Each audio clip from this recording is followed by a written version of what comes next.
What's good, everybody? Welcome to episode 80 of the weekly comic wrap up. We're getting closer and closer to that episode 100.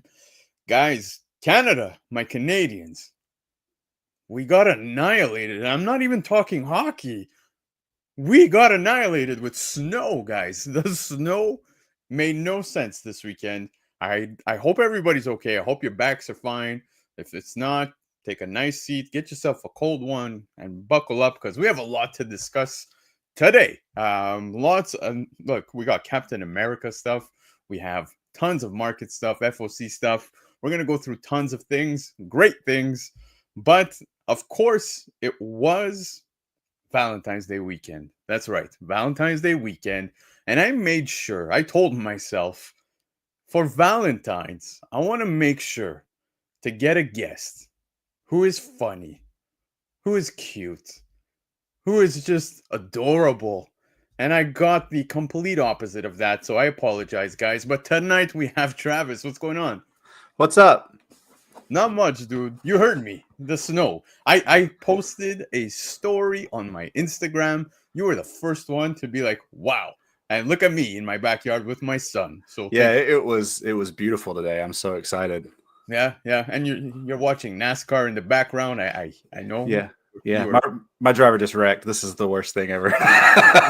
No. Literally as you were doing the intro. Yay. So I might actually use these in a little bit now. So you got the Red Hulk hands. You're ready. You're ready to go. Let's go. Dude. Yeah. Captain America 4 came out this week. Dropped Thursday night, obviously. Lots of people feeling indifferent. I'm hearing different reactions. I got to see it. I will dive into what I thought about it once we get to the hot topics portion of the show. But before we get into anything at all, guys, I want to let you know that earlier this month, we told you we have more giveaways taking place. And of course, well, here's the giveaway for this month. It's the Steve Rogers Captain America #1 second printing CGC 98 donated by Michael Baker, the famous issue where we see Cap say, "Hail Hydra." And yes, I said it's going to be given away this month, but in fact, it's being given away tonight, guys. So, yep, stick around. It will be given away at the end of the show. So you will have a chance to win this. Shout out to Michael Baker. Thank you so much again for this awesome giveaway. He keeps giving away books, dude. And I'm just there like, man, I want some of these, though. Like, you're putting up some heaters, bro. The free comic book day, Ultimate Invasion last month. This month, he's giving this away. Like, what hook a brother up, bro. But so no, good. Michael Baker's a gem. So thank you so much for that.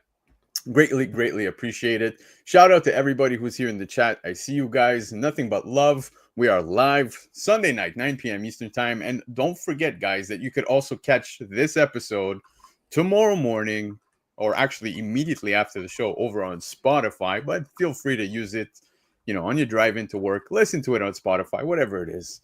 Or just catch the replay if you're home, snowed in, like myself. Yes, and every other Canadian, because it was terrible. Travis, what you got going on, bro? Before we kick off the show, you told me a little something. You had the opportunity to get an advanced read on Absolute Flash. You're doing absolute stuff on your channel. Talk to me about it. So no advanced read, just heard some really cool things. Probably not officially an advanced read, but some really cool stuff that I did hear about the Flash, Absolute Flash #1. Pretty awesome. And we kind of talked about a little bit of it today, just kind of some of the stuff that we've been hearing specifically from Jeff Lemire himself, which is pretty cool. Just talking about some of the important things that are going to be happening with that book and at the end of that book, and kind of how it's going to be important going forward in the universe. So yeah, a lot of fun. And we talked about that actually on the show today. So pretty cool. Yeah. So guys, in the description of the video, you will find the links over to his channel as well. So definitely check that out. Nothing but fun over there, man. I really enjoy tuning in. I always tune in on the drive into work. And then I give you some, feedback here and there. Right. When I think about it. You're the first one to give me solid feedback at all times too. So I appreciate you just as much. Yeah, I'm always appreciative. Anybody wants to give me some feedback, I'll hear it. Let's do it. There you go. But guys, definitely check out the videos, check out the channel, go subscribe, show some love. But I think it is about that time, Travis, that we get into the FOC picks of the week. So you ready? Oh yeah. Let's get it.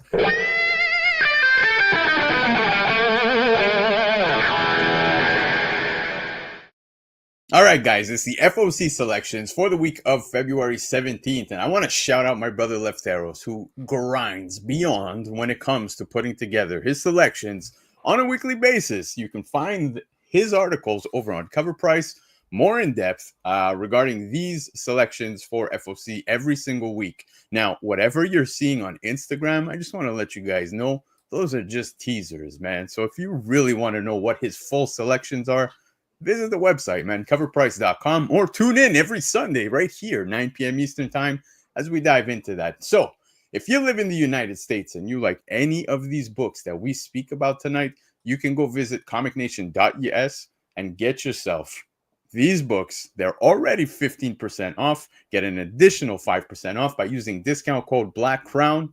And if you're in Canada, well, Comic Legion is here.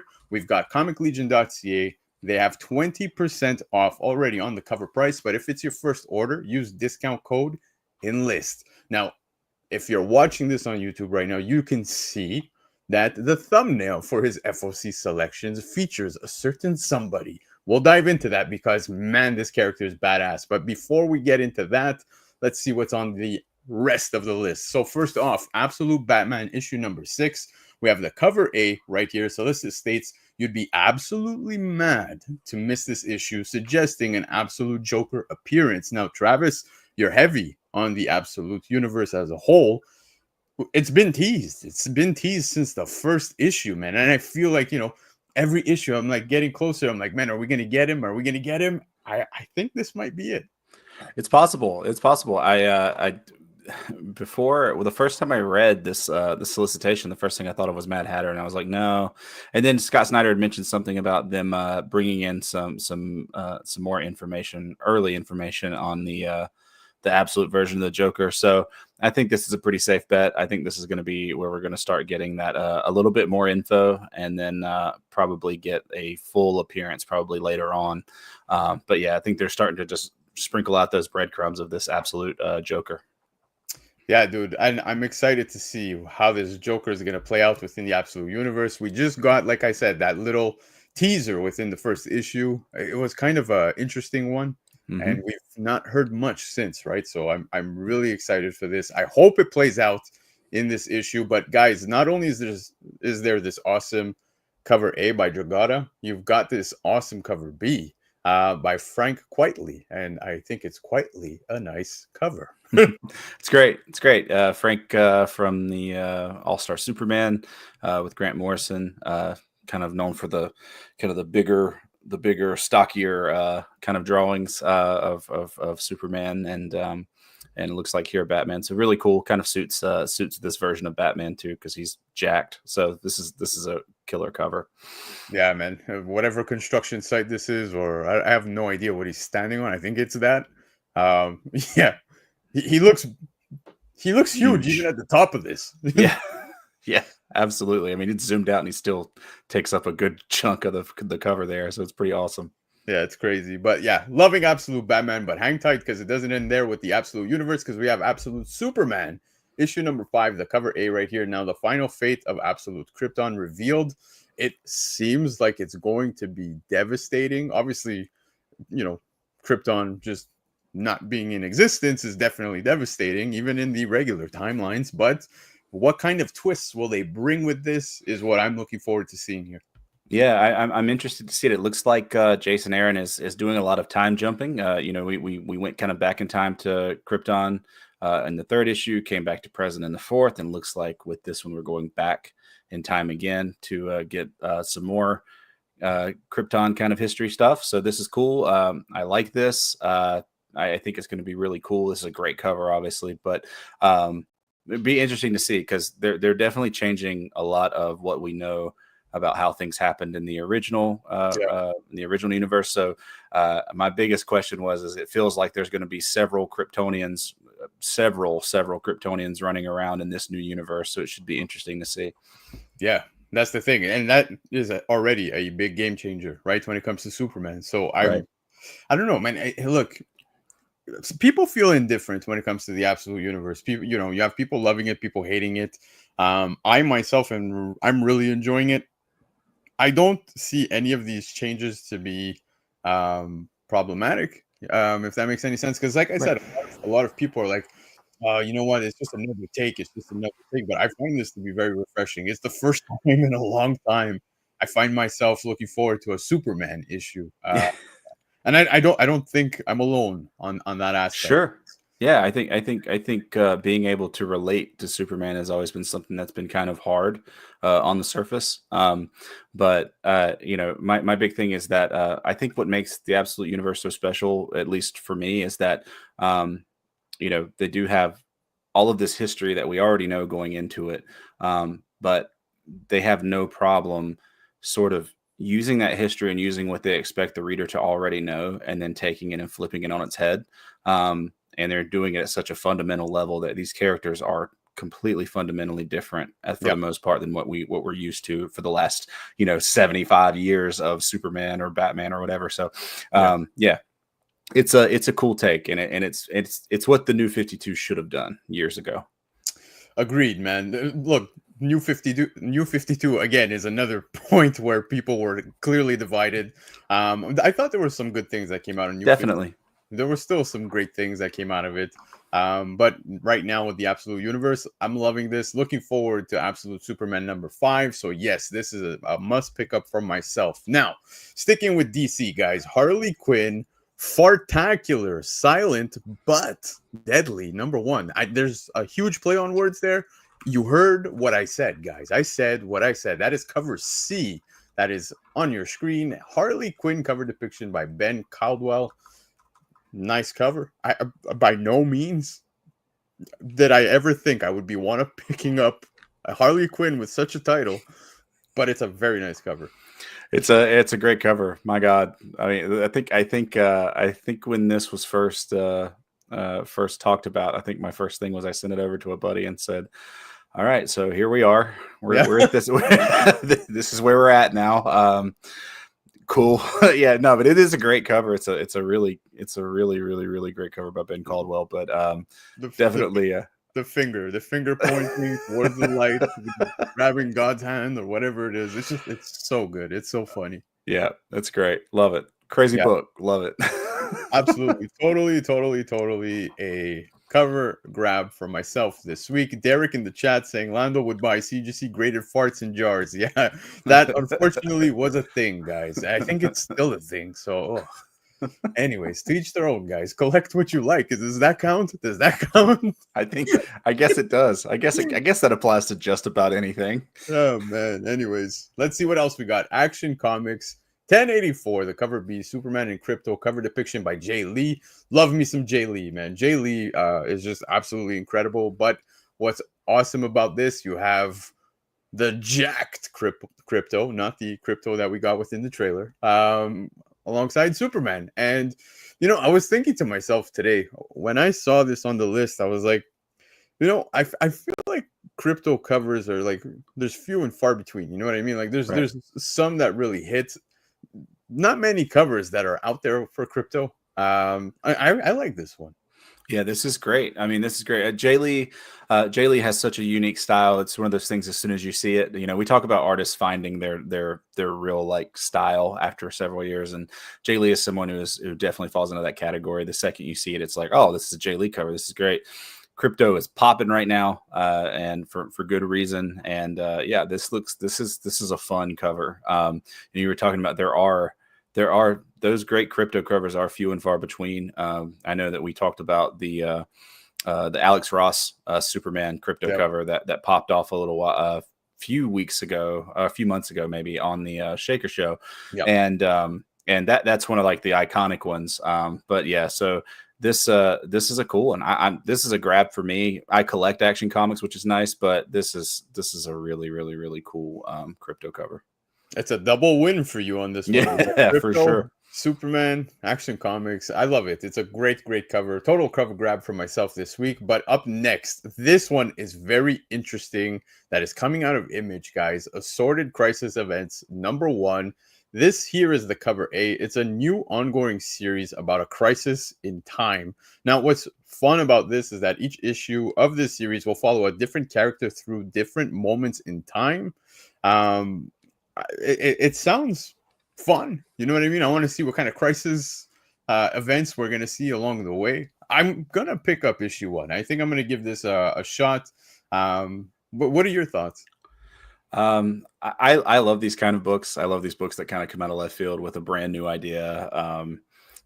Especially whenever it always felt like whenever Image or one of these, one of these books that are known for a little bit, not so much the superhero genre kind of thing, but you're starting to see like Boom and all these other ones. Whenever we get something that's kind of a fresh idea, my first thing is to just grab the #1 and read it. If you hate it, whatever, you got it. If it pops off, great. And then if you love it, then you found something new and different that you really like. And this is definitely one that is interesting to me. I think it's really cool. So I'm excited. This is definitely one that I'm looking forward to picking up. Yeah, it looks like it's going to be a fun time, man. And that's exactly what I'm looking forward to. Now, not only do you have this awesome cover A, look at the 1 in 25 incentive by Del Mundo. I saw some people in the chat already talking about this. Yeah, man, I think the cover is wonderful. Obviously, you can see this character. What's funny, he's on those like rocking things that you find within parks for kids. You hop on that animal, you rock back and forth, and he's face to face with the dinosaur. I love this. This is what I mean, man. It looks like it's just gonna be a blast. It's awesome. And I think somebody mentioned Dennis Camp, sorry, as one of the best writers. I agree. The Ultimates has been fantastic. It was Chia Pet, I think, that said that. So shout out. But yeah, it's so cool. This is a great cover. I'm loving it. Agreed, man. But hang tight, guys, because there's another indie title that totally has my attention. It's Vatican City #1, the cover A, new series about 2,000 tourists held up in Vatican City during a vampire apocalypse. That is such a fun take. Dude, sign me up. You got Mark Miller on this. Now, with Miller on this is going to be wild. I can't wait to pick this one up. I think this goes under the radar, guys. I think people are going to completely sleep on this. Leftero said the same thing over on his article, and I couldn't help but agree because this sounds like it's going to be a riot. Don't be surprised if such a title would get optioned, man. Yeah, this is cool, and look at this, a Dark Horse book showing up on the slides. I love it. This is great. I always love when you get something a little new and a little different from Dark Horse, just because it's just always fun. This is cool. It's hard. This does feel like, it's like you said, this feels like one of those you're going to get, like in a movie or a TV show. You get the vampire in Vatican City. It just seems like it's perfect for the screen. So I'm excited about this. Yeah, man, I couldn't agree more. I'm totally picking this up. Mark Miller on this. Sign me up. I'm excited. This looks really, really fun. Definitely. Yeah. But anyways, moving along, guys, you see a free comic book day here. A book on this list, and it's actually Post Malone's Big Red #1. Free comic book day introduction of a new property about a trucker leading a fight against demon heroes. Now, the book is by Post Malone. And another thing that I thought exactly as Lefteros did within the article is that Post Malone is a household name. Post Malone is massive, absolutely massive, whether you love him or hate him. I thought he did great. I don't know if you saw the Nirvana reunion. That was pretty cool. I didn't see it, but it doesn't surprise me. The dude is really, really, really talented. I just love seeing Dave Grohl back on drums. Every time I see Grohl on drums, I'm like, yes, this feels right. It feels right. Exactly, man. But Post Malone now going to be diving into the comic scene here, coming out with a comic book. And I think this is an amazing thing because, maybe his fans might hear about this, hit up Free Comic Book Day looking for this title. If you're a fan, great. You might want to pre-order this. If you're not a fan, keep an eye out for this. Might have some potential down the road. But I think this is neat. Very like I said, good for bringing in new readers as well. You never know, man. You know, some Post Malone fans might come into Free Comic Book Day and see other things while they're there and be like, oh, that's cool. Oh, that's cool. That's how we all get sucked in, guys. Yep. Without a question. I was getting ready to make the exact same point. I mean, I think this is just, this is good for comics. I mean, if it gets 5 more people through the door on Free Comic Book Day to a handful of stores, that's a big deal, especially someone who, maybe isn't into comics or who has been out of comics and is now back. It's really cool. It looks interesting to me. It sounds really neat and kind of unique and fun. So I'm sure it's going to be good. He's a super creative guy. So yeah, I'm excited for it. Yeah, you see Ben in the chat saying he pre-ordered 10 of these already. So guys, you have the chance to pre-order now if you don't want to scramble. Another thing to note is that it is the red Free Comic Book Day label. So that means it is 18 plus. It is going to be for a mature audience. So you might want to just remember that. Chiapad asking, was Nirvana with Malone on the SNL 50 concert? Yes, that's where it was. And dude, I saw even I think he had sang Alice in Chains a while back. I don't know if you remember that. That was going around. Yep. He's good, man. There's some artists that are on the pop scene and other scenes that should be doing rock songs, man. Lady Gaga, I want to see her do a full-length rock album, man. Yeah. She has potential. Yeah, it's funny. Like some people are just, they have the ability to kind of go from one genre to the next, to the next, to the next, and just adapt to it. They have an ear for it, and it's a pretty unique trait. You don't get it a whole lot, but when artists can jump from genre to genre and do it well, it's usually a sign that they really, they know what they're doing.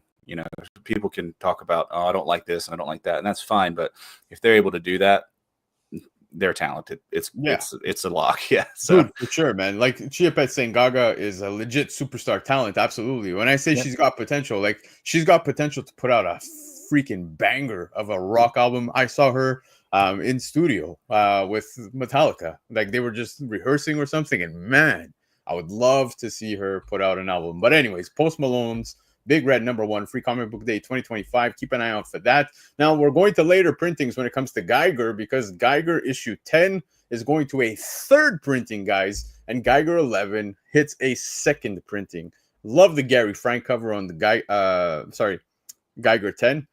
I love it. Geiger 11, very neat cover as well. If you're a big fan of the Ghost Machine universe, definitely might want to pick up these later printings. I feel like not many people pick up these later printings for such titles, and it's unfortunate because, well, actually, is it really? Because people who do tend to win, right? Oh yeah, yeah, without a question, because I think they get overlooked, and I don't think they're printed as heavily typically. So certainly not a 3rd printing of number 10, but maybe. But I think the ones that the people that kind of look past them and think, oh well, it's a fun read, but you're not going to pick up an extra printing of it unless you're just hardcore into it or it's a cover grab. But it's very like Lefteris just said, it's very fortunate for people who do pick them up. Geiger's been awesome.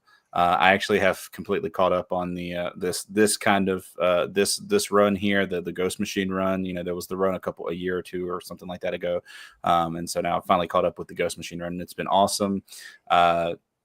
Personally, just love the checkerboard borders at the top of the comics. It's so vintage fun. Like I don't know. It's just a stupid thing that I love. But every time I see it, I'm like, yeah, that looks good. It's because you wear Vans, don't you? It is, yeah, yeah, absolutely. I think that's what it is, bro. You just think of those Van checkered shoes, and you're like, yeah, I love it. Awesome. Yeah, this is what I like. This is what I get on every comic. But no, besides the point, it is very fitting for the title. I love it. So later printings on Geiger, but guys, hitting the Marvel side of comics for FOC this week, we have One World Under Doom, issue #2. Now, here's the main cover, and the solicit states that the Marvel Universe and Fantastic Four will be altered by this issue. So we got issue 1, which I feel like not many people are talking about for some weird reason. But hey, good. Don't talk about it. It's actually going to a 2nd print already. But here, based on the cover, I'm not too sure what's going on with the Thing. Is he going to lose his powers? Are things going to really shift significantly for the Marvel Universe when it comes to comics? Because as it says here, Fantastic Four and the Marvel Universe will be altered by this issue. So I'm curious, definitely picking this one up for the read. Yeah, for sure. Yeah, I'm kind of with you. I've seen some postings of the covers and stuff like that, but I haven't heard really anybody talk about what's going on. So maybe people are just being nice and not dropping spoilers, like a couple days after it's released. But still, it was great. I read it a couple days ago. I didn't read it the day I got it, but it was so much fun. It's exactly what I was kind of hoping for. So, yeah, it's going to be interesting to see. I loved so many of the covers. This was actually one of those books. Number one was one of those books where I was like, there's too many covers. I can't get them all. Yeah. This is frustrating because it wasn't like it was a quantity thing. It wasn't like they were like crazy, outlandishly expensive. It was just, there were so many of them. So, but yeah, this is great. And if you're keeping up, you just grab the book. Don't miss it. I couldn't agree more with you, sir. But up next, we have another indie title, and it's Rogue Sun, issue 25. Now, we're getting a first appearance here within Rogue Sun, and it's of Ori, who is going to be the new Rogue Sun. Now, I really enjoyed Rogue Sun to begin with. Dylan, the story that we had gotten in the past with the original, with his father having had the mantle of Rogue Sun. The massive verse has been great since out the gate. I did fall behind, but I'm fully caught up again. And look, sure, they're revamping. We're getting new faces, new characters on these, characters that we've come to know. Obviously, Radiant Black, there's Rogue Sun, Right. there's many more. Radiant Red. I'm curious to see what more is going to take place here within the Massiverse. But the Massiverse, guys, I think people might want to pay attention to what's happening now. There's a lot of things going on. If you're a fan, this is totally worthy of a pickup. If you're not, you might want to pick it up just the same, man, because this title has so much potential, in my opinion. Yeah, it definitely does. I am not caught up with the Massiverse yet. I started with Radiant Black and was really into that pretty hard for a while. But this is cool. And yeah, I think it's probably time for me to catch up because this seems like a pretty fun time. So yeah, new Rogue Sun is pretty sick. Yeah, so just to clarify, and thank you, Lefteros, it's not the first appearance of Ori in this issue. We're gonna see her as Rogue Sun for the first time, and that's gonna be in this issue. So there you have it. Now let's move on because sorry, there's also the 1 in 25. I forgot about this. I'm sure you're loving this because it's a Detective Comics 38 homage by Marcelo Costa. Very nice cover. I've seen this homage done many times. Yeah, it's great. I don't know. It's just that it's the whole, the big, it's just the font, right? It's the font and the big bar at the top, and it just the homage is great, but it's just the look. It's the look for it, and yeah, it's great. Yeah, pretty awesome. Yeah, absolutely, man. Love it. Great homage for a 1 in 25. But sorry, skipped one. We have some more later printings, guys. The Energon universe does not stop. The machine is never ending. And if you thought the 10th printings were going to be the last ones, you were wrong because Transformers #1 now goes to an 11th print, and so does Void Rivals. And I love both covers for Void Rivals #1, Transformers #1. That Transformers is an automatic, dude. Automatic. I'm buying that. Yeah, the 10th was an automatic too. That was the Starscream, right? The 10th had the there was also the gold border. Yeah, the gold border. Right. Loved it. Yeah. This is awesome. I mean, the 11th is a must grab. I keep grabbing them. I keep going in there and it's like, oh, it's at a 9th print. It's at an 8th print. All right, I'll just grab it. And now I'm like sitting here like, well, I'm only missing the 5th. Might as well go grab it. So yeah, at this point, I'm just collecting Transformer 1 printings. But yeah, no, I actually went back and reread the first 5 or 6 of Void Rivals because I haven't read them in a minute, and so I went back and reread them last week. And yeah, man, I love Void Rivals. It's so much fun. So it's cool to see that this was getting an 11th printing too. It's exciting. The Energon universe is just it's kicking. I love it. Yeah, it really is, man. So some later prints here, but back to the Ghost Machine stuff. Check this, guys. Red Coat issue #10. Cover A, first appearance of Annie Oakley, who is a historical figure. Now, Jeff Johns doing amazing things on the writing side for this, but I love how they're bringing in an historical figure like Annie Oakley. So I was curious. I was like, man, who the hell is Annie Oakley? Because I have absolutely no idea, right? Now, it seems the character is going to be pretty much a love interest for Redcoat. Now, Annie Oakley, check this, man. She was born in 1860, died in 1926. So we are going really back. But she was an American sharpshooter and folk heroine who starred in Buffalo Bill's Wild West. Had no idea about this.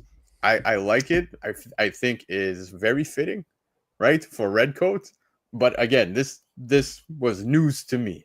Travis, did you know about this person? Oh yeah.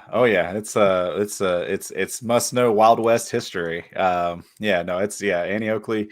It's great. They even made a play about her. I saw that. I think they did that in my high school when I was like a senior or something like that. But yeah, no, it was awesome. This is cool. Redcoat has been really good. It's been kind of like one of my more fun reads that I really look forward to. That's kind of offbeat. This is cool to see. When I first saw this pop up, I was like, oh, this is cool. I'm down for this. So Jeff Johns and that whole Ghost Machine crew, they're humming right along, and it's great. And you get your gun. There it is, Phil. Yeah, dude, I had no idea. Like my history on that side of things was completely horrific. When I saw Annie Oakley, I'm like, who the hell is Annie Oakley? And now, as you can see, everybody's aware who Annie Oakley is, except for me. So now I have an idea. Yep. So, anyways, pretty cool. Redcoat, issue 10. You were going to say? Sending you all Westerns immediately.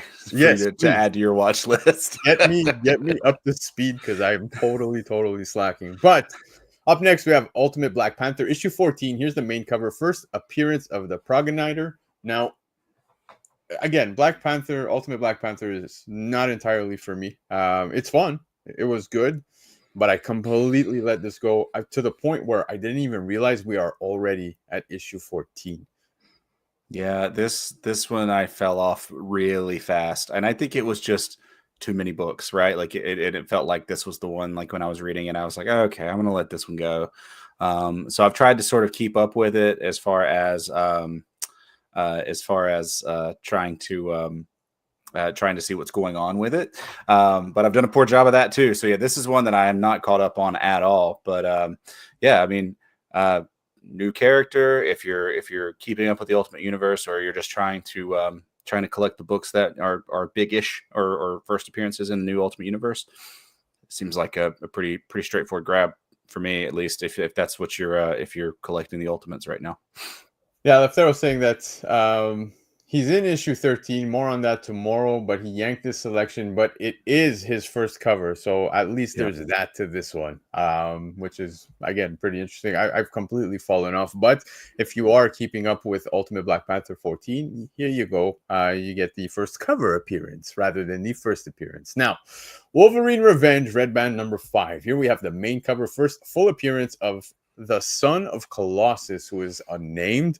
Now, Wolverine has been getting his revenge, man, and he's really been getting his revenge.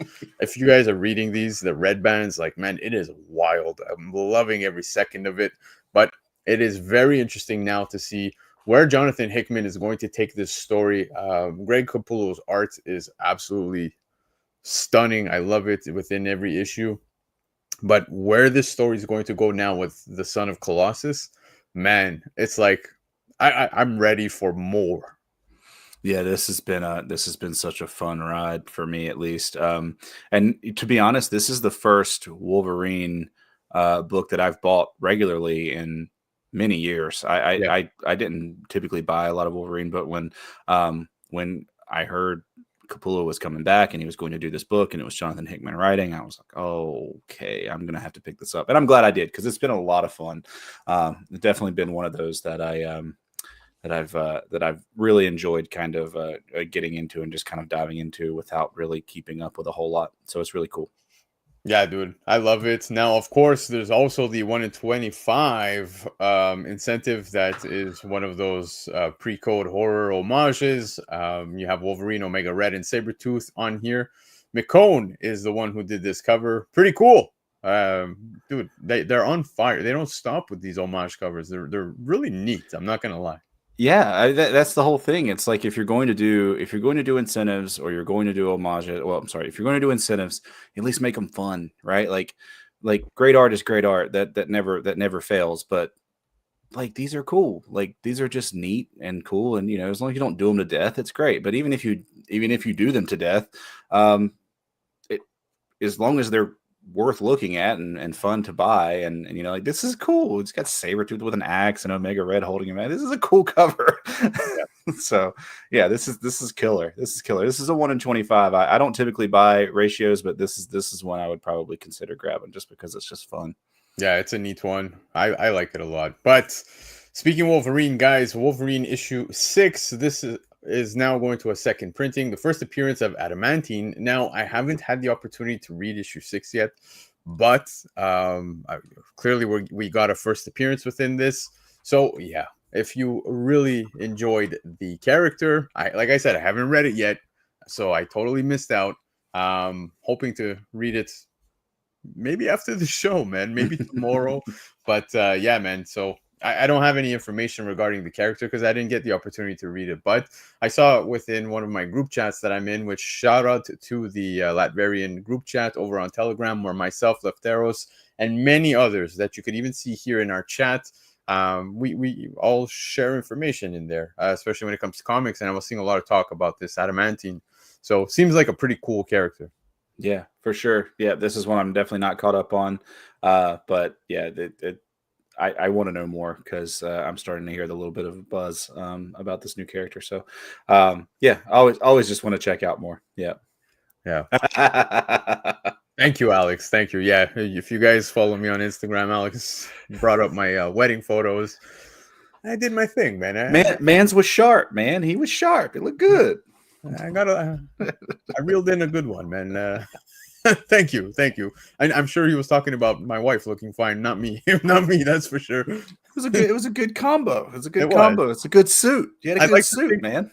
Thank you. But anyways, thanks, guys. I appreciate that. But let's keep it rolling because this right here, thumbnail, baby, Spawn 362, cover C. This cover depiction is by Jeff Monk. Now, I know Comic Ozzy was here in the chat earlier in the show. He told me he's friends with Jeff, and Jeff's got not one but two covers that are available on FOC. So you have this one right here, which is the sketch-like version, and then you have it in full color. This cover is absolutely incredible. I'm sorry, it's probably one of my favorite covers available. And it is available at $2.99 still, guys. How can you not pick this up? I hope this does not end up being a full virgin cover, because I love that at the top you have the Todd McFarlane. You know what? Like when they're submitting their drawing, I love that concept. I hope it stays like this. This I was getting ready to say, absolutely. Like I hope they keep all that. I'm a sucker for that crap. I know it's nothing. I know it's not a bit, whatever. Like maybe it's a dumb thing, but I'm just a sucker for that kind of stuff. And this cover is unreal, and it is the most Spawn thing in the world to drop an absolute banger of a cover and say, $2.99. So it's just perfect. It's just like, oh yeah, we're gonna drop the cover of the week, and we're not gonna charge you that much for it. So here, go ahead. We're gonna beat everybody else on price while we do it. So it's great. Love it. This is killer. Yeah, dude, it's such a wicked cover, man. I'm loving this. It's a total cover grab for myself. I'm picking up this one and the colored version. But if we're talking covers, well, brace yourself, everybody, and have no fear, because the Marvel rivals are here. That's right. You got not one, not two, but 3 covers available on FOC this week, with the Avengers on the far left, with Jeff the Land Shark. Of course, we have the One World Under Doom, issue number 2. I love that cover. It is so good. And then the Psylocke one, love that as well. I think the Jeff one is going to be an easy favorite. Now, on the spec side of things, guys, call me crazy. Call me crazy. I think we missed the boat. I really think you do. When we got the first drops of Marvel Rivals with the Venom cover, the Spider-Man cover, you had even the Fantastic 428 with Momoko doing the Galacta with Jeff the Landshark, the Magic cover. Those were, before the game even got released. Fantastic 428 came out like at the same time, if not just a bit after. But people slept on those. Now people are aware. So I think these will be ordered up. Do I think it is worthy of speculating? I'm not too sure if this is going to be a quick flip, guys, for you. Hopefully, you guys, just manage to get a copy or two for yourselves. But on the secondary market, I don't think these are going to hit the numbers the other ones hit. That's just my opinion. This, for me, it's a buy it if you like it. Is there a chance? Maybe, sure. But I don't know that I would just jump out on these for spec. But you might be able to catch fire. If something happens and you get lucky and one of these pops. But I think, have we missed the boat? Maybe. It just depends. I think it all changes with like a truly amazing cover, like somebody drops a wild Rivals cover that's just blows everybody away. Yeah, that'll probably fire things back up. Or if the Rivals heat continues to pick up again, because everything's up and down. So it'll be interesting to see. But for me, I'm just kind of like, just grab it if you like it. Like this Doom cover for me, I'm grabbing it and throwing it right in the Doom box because this is an easy one for me. Like I'm grabbing it immediately. No intention to sell it, just getting it and walking away. But so I think love for comics just said he got 20 of the Avengers, and I don't think there's any problem with that. I think you'll be fine. Easily with Jeff. Certainly with Jeff, of the three, I think you would be most fine with Jeff here. But for me, just what am I buying out of these? It's probably Rivals. I said Rivals, probably the Doom cover. I just think it's funny that we now have so many Rivals covers that they just have their own. They just have a multi cover slide now. This is great. Yep. And there's way more to come, guys. So hang tight because more Rival covers are going to be coming in the upcoming weeks as well. So yeah, but the Jeff one is awesome. I love the Doom one. I love the Psylocke one. All three are good. Totally picking them up. But Star Wars. I know Travis is a Star Trek guy, but Star Wars, The Legacy of Vader, #1, goes to a second printing, and in typical Marvel fashion, we get a 1 in 25 incentive of a cover that was available on the first print, but it has Atha Prime on this cover, and Atha Prime got a lot of love,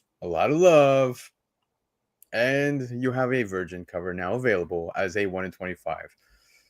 Yeah, Marvel things. I see you. Boo. I don't like this. I just don't like it. I love Marvel. I love you, Marvel. I love you. But God, I don't like this. This just it's the only redeeming factor is for me that you got this sweet Atha Prime cover. And was this the first cover with Atha Prime on it originally? Right. Yeah. So okay, cool. Yeah, all right, fine. We're good with that. Yeah, I don't love this because they just keep doing it. And it's just, I don't know, man. Just give me a new cover or just don't run a 1 in 25 second printing. Yeah. I don't know. I don't know what to tell you. It's just, I don't love this. But I love the cover. I just don't love this. Yeah, right. Exactly. Yeah. No, it's beautiful. But Lefteros is saying in the chat that he thinks this one might get canceled. So we'll see. But until now, it's available. So it's there. Just so you know. Now, Magic #3. Here is the main cover, first full appearance of Liminal. And we have seen some demonic character, a demon, in this title so far. Liminal looks like he's going to be making his first full appearance in this. We got, just a tidbit up until now. But besides that, this cover alone is totally worthy of a grab. Add this first full appearance to it. The story's been great. 2 issues in. I love it. This is good. And I don't find myself ever saying really that a Magic title is good. Right? I haven't read it. This is the one I have. This is one I haven't caught up on. But man, J. Scott Campbell is getting in his bag with these Magic covers. I'm loving all of them. I mean, I don't know. This is so cool. I love I love everything about this. But yeah, I'm hearing so many good things about this book, and it's on the list. I haven't sat down to actually read it yet, but it is very exciting. This is an absolutely great cover too. You can't go wrong with JSC. Really, you can't. So. No, you cannot. But like I was saying, I never thought I would find myself saying, "Hey, I'm loving a Magic title. This is at the forefront of my orders on FOC." But yes, the title's great. The read is great. The covers have been absolutely amazing. I love Magic, the character. Don't get me wrong, guys. Like Magic is just so badass within comics. I love Magic, but I didn't think I'd be so invested into this series once it dropped. I saw the first issue coming our way, obviously on FOC, and I was like, oh, okay, J. Scott Campbell cover, it's probably a one-off. But no, man, here we go. He keeps bringing the fire. But not only is J. Scott Campbell bringing the fire, what did they have to do? They hit us with a left. They totally knocked us out with a right hook, because we have Jenny Frizen on the 1/100 right here. Absolutely slayed it, in my opinion, on this cover from Magic. Now, it's also available as a regular cover in a trade. I'm totally going trade, but man, if you have the opportunity to pick this up in a 1/100, go for it. The only thing I had, my buddy Unix, when I had shared this to my story, said something so funny to me. Oh no, sorry, I posted it. He was like, "Bro, she's got the Chola eyebrows." And I could not overlook it afterwards. But Jenny Frizen did an amazing job. I love this cover. Totally picking up the trade. Yeah, this is a grab. I'm with you on that one, man. I'm trade all day on this kind of stuff. But man, when I saw this, I was like, God Almighty, she doesn't miss. Like, it's almost every single one that comes across is just killer. She's doing great work. And this is one of my, if it wasn't for the Spawn cover, this might actually be my personal cover of the week, because this one absolutely knocked me over when I saw it. I was like, this is one of the best covers I've seen in a while. So yep. it just like Chia just said, she did not need to go this hard, and she did. It's awesome. Yeah, she's absolutely on fire, dude. Jenny Frizen is incredible. I could understand Laura's love for Jenny Frizen. Laura meaning Miss Bird City. I saw somebody in the chat bring it up, JD. Yeah, she'd be going crazy. Yeah, Uni, bro, there you are, man. And I swear, since you said it, I can't overlook it. I love the cover, but man, I can't overlook the eyebrows. But yes, beautiful cover. It's the 1/100, also available in a regular trade. Now, One World Under Doom #2, I spoke about it earlier before, but we also have the 1/100 incentive by Alessandro Cappuccio. And dude, not only can you get this virgin in a 1/100 if you are like myself and you don't want to break the bank, it's also available in a trade, dude. So I'm totally going with that. Cappuccio is just so good, dude. Yeah, he's showing it off, isn't he? Like he's done amazing work on Ultimate Spider-Man, just amazing work. But I love the kind of like, oh yeah, watch this. I can draw Doom too. This is killer. Like this is really good. I'm loving this, man. Yeah. This is like by far one of my favorite covers of the week. There's this one. I said the Magic one, the Spawn one. There's another one that's coming up, man. But dude, Cappuccio killed this. Totally picking up the trade. If you have the opportunity to get the 1/100, it's so well done. Mm-hmm. Doom is being written as the ultimate badass. That's what he is, dude. As well he should be. Exactly. And they're putting all their chips into Doom right now, especially with Doom being at the forefront of the MCU, right? So it makes perfect sense. The timing of this, it all lines up. So yeah, I love this, man. Chiapet saying that hot damn, Cappuccio is going crazy. So glad he's getting his love. Yes, he deserves every bit of it. It's an absurd week, Lefteros. I agree with you, because it is a huge FOC list. We're only at slide 28. But yes, Transformers issue 18, the cover B that features Laserbeak and Megatron on the cover.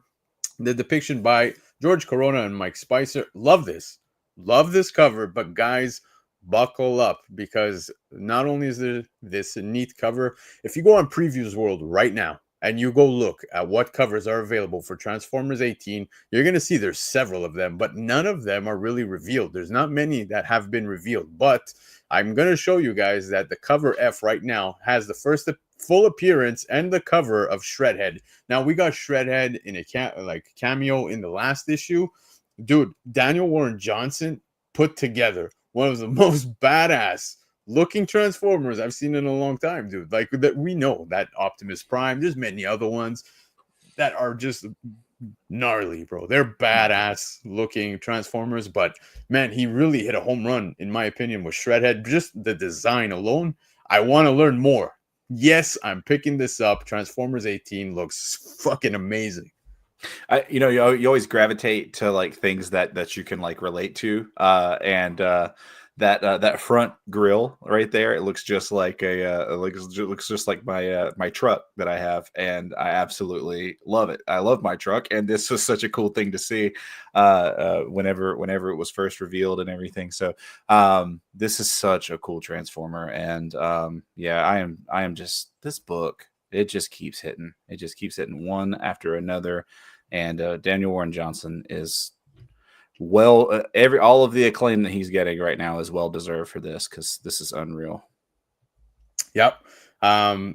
This first new character in ages, so buckle up. And yeah, man, this is true. We're finally getting a new character. It's looking awesome, dude. I love the design. I love this. So I'm fully on board. But guys, those were the FOC selections of the week by our brother Lefteros. Now go support him, show some love. Go visit covrprice.com, where you can read the full article related to his FOC picks this week, as well as New Comic Book Day tomorrow. So definitely check that out. Now, if you want to order any of these books that you saw, no one's telling you to get them all. Get the ones that you like. Go visit comicnation.us if you live in the United States, like my brother Travis right here. And if you're like me, snowed in up in Canada right now, go visit comiclegion.ca. You got 20% off of the cover price, an additional 5% off if it's your first order if you use discount code and list.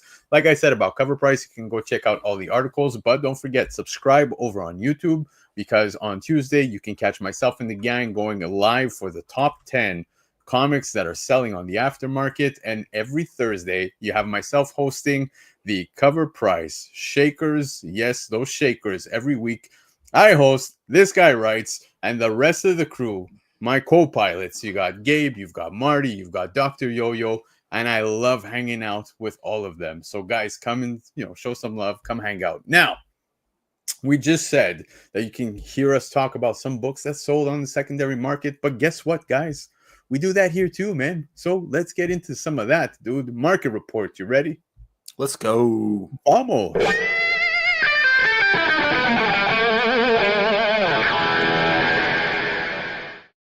You guys should have seen Travis backstage. He just chugged a beer, like a full can of beer, and then he crushed it on his head and just put it down. I don't know what kind of animal you are when you're off screen, bro. I appreciate you making me out to be Frank the Tank. Unfortunately, I can't take that much credit. I'm not that hardcore. These are like aluminum pints. I would give myself a concussion with one of these things. Yeah, no, we don't want to see that. You got the rest of your show to yourself, but I'm out. you get the guitar shredding, the full licking going on, and then you just don't see Travis anymore. He's gone. But guys, let's get into it. Market report. Of course, I'm checking out all of the lists and books that people are talking about that sold on the secondary market within the week, whether it be House of Stein, CBSI, Key Collector, Cover Price, Go Collect, checking sales over on eBay. If you've got Instagram, I'm checking it out. But most importantly, and tonight, it is heavily leaned on the Baker Shakers. That's right. Michael Baker hitting me up every single day with books that sell on the secondary market.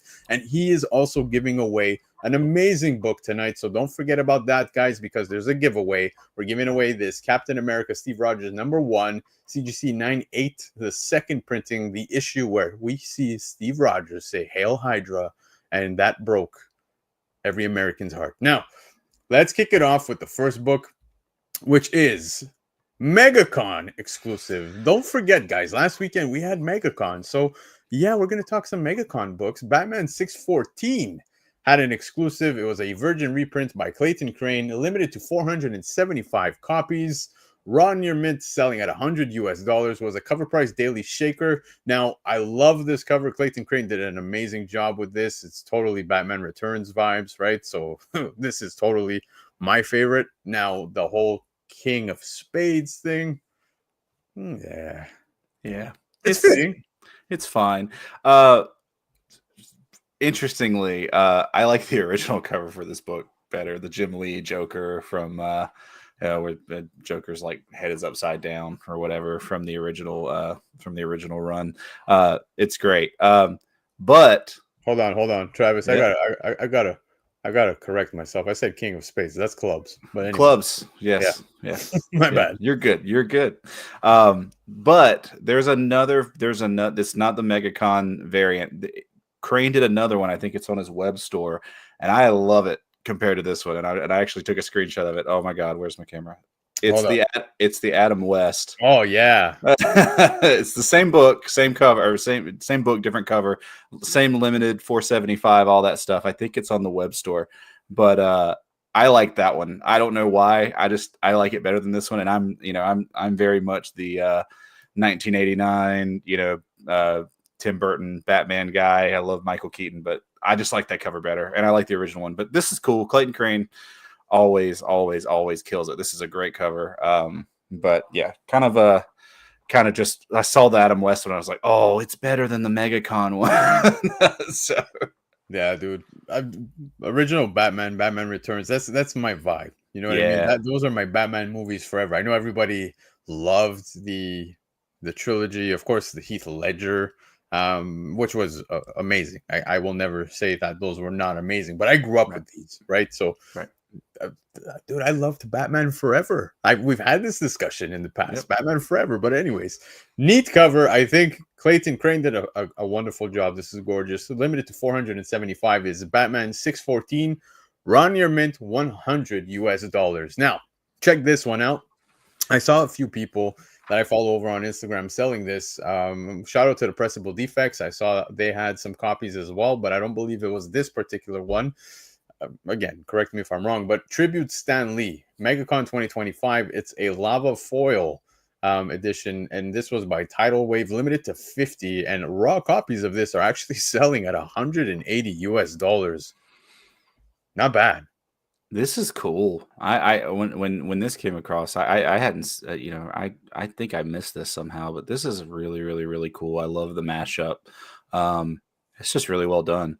Lava foil, okay, well, yeah, that's okay. I don't know. Forget the foil, dude. What I love about this is like this is the homage to you remember the Marvel cards in the 1990? We had that Stan Lee card, and this is exactly that, but just obviously with different features on this cover. Like it's not the same characters, etc., but it's very nice. I think it's well done. People might feel a certain way about these tribute books, Tidal Wave, whatever it is, but all that aside, throw it all aside, it is a neat homage. Yeah, killer. I mean, absolutely. I love it. As soon as you see it, it makes you stop, and I think that's part of something that makes art fun, like especially when you're in the comic shop and you're walking by and you see a book you've never seen before, and it just makes you stop, like whoa, hang on, what is that? And this is definitely one of those books where it just catches your attention. It's fantastic. Yeah, exactly, man. I love it. It totally caught my attention. Really cool.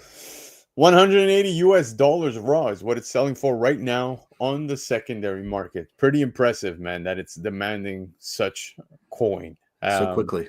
Yeah, so quickly. Yep. But let's keep it rolling, because one book I managed to pick up from MegaCon, and I'm so happy that nobody's talking about this. Nobody. Which makes me happy in my own bubble, guys. Fame. Chris Pratt, MegaCon 2025. This is an homage cover of Akira, done by Matthew Waite, limited to 50 copies, raw near mint, $73, which isn't too shabby. I like this. There's many versions available, though, when it comes to this. So, as you can see in this one, Super Mario's cart, the Mario Kart, is actually in pristine condition. Then after, you have another one, which is the damaged copy. That's the one that I managed to get, where you can see the stickers of like the star, the mushroom, and everything else on. Like he like added some decals to his little cart, and it's completely damaged. So I got that one because I think it's just nicer. But there's that. There was some foils available. This one limited to 50. Akira, Super Mario, you got me. You got me. Yeah, I actually, as soon as I saw this, I was like, oh yes, this is a Lando special. This is exactly what I would expect you to pick up from MegaCon. No, this is a win, dude. This is fantastic. And you should be excited about it because it's a great cover. And I think Derek just said they are. There is an Akira homage for there's probably enough Akira homages to fill every day for a couple of months, but hey, when they're right, they are right. Yeah, I mean, this one is right. This one is good. I think this is one that you would see and you'd immediately be like, oh, okay, yeah, I'm in on this. This is killer. Especially if you're a video game cover guy or a video game comic book guy. Absolutely. They hit me on my man up here. They hit me on all points, bro. They figured out the code to break my wallet at any point. But I got lucky.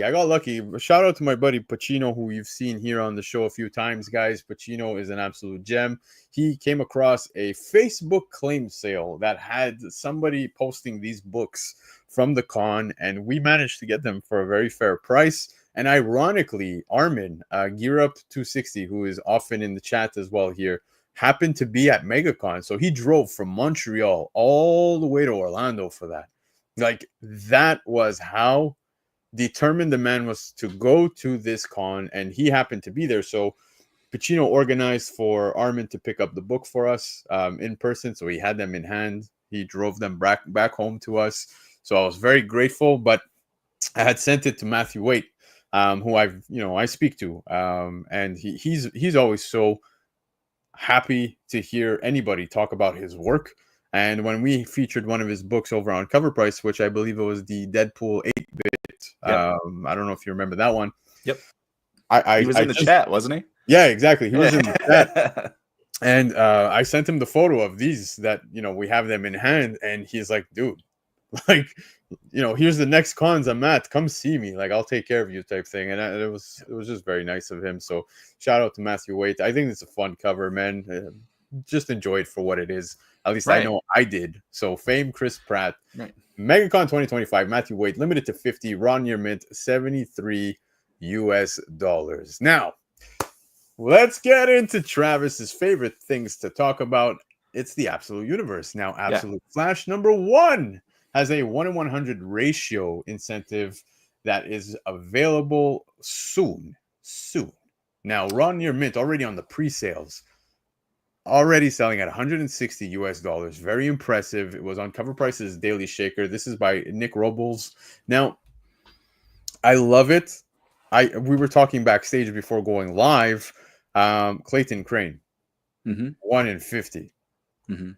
Crane's got some ratios going on for the Absolute Universe. Right. I know there's the 1 in 25 by Jeff Lemire. It's a cool one. I'm curious. It's an homage to an older book. I can't remember exactly which book it is. It's the Stop If You Don't Read This Book or something like that. Yeah, that one. Yeah, that's the vintage one. Vintage Lemire. Yeah, but the 1 in 50 by Crane, I'm very curious to see how that one's going to turn out. But the 1 in 100 is basically a black and white version of the cover A, and it's also a virgin as opposed to a trade. So very nice, but look at how fast this is already selling on pre-sales at quite a pretty penny, $160 US.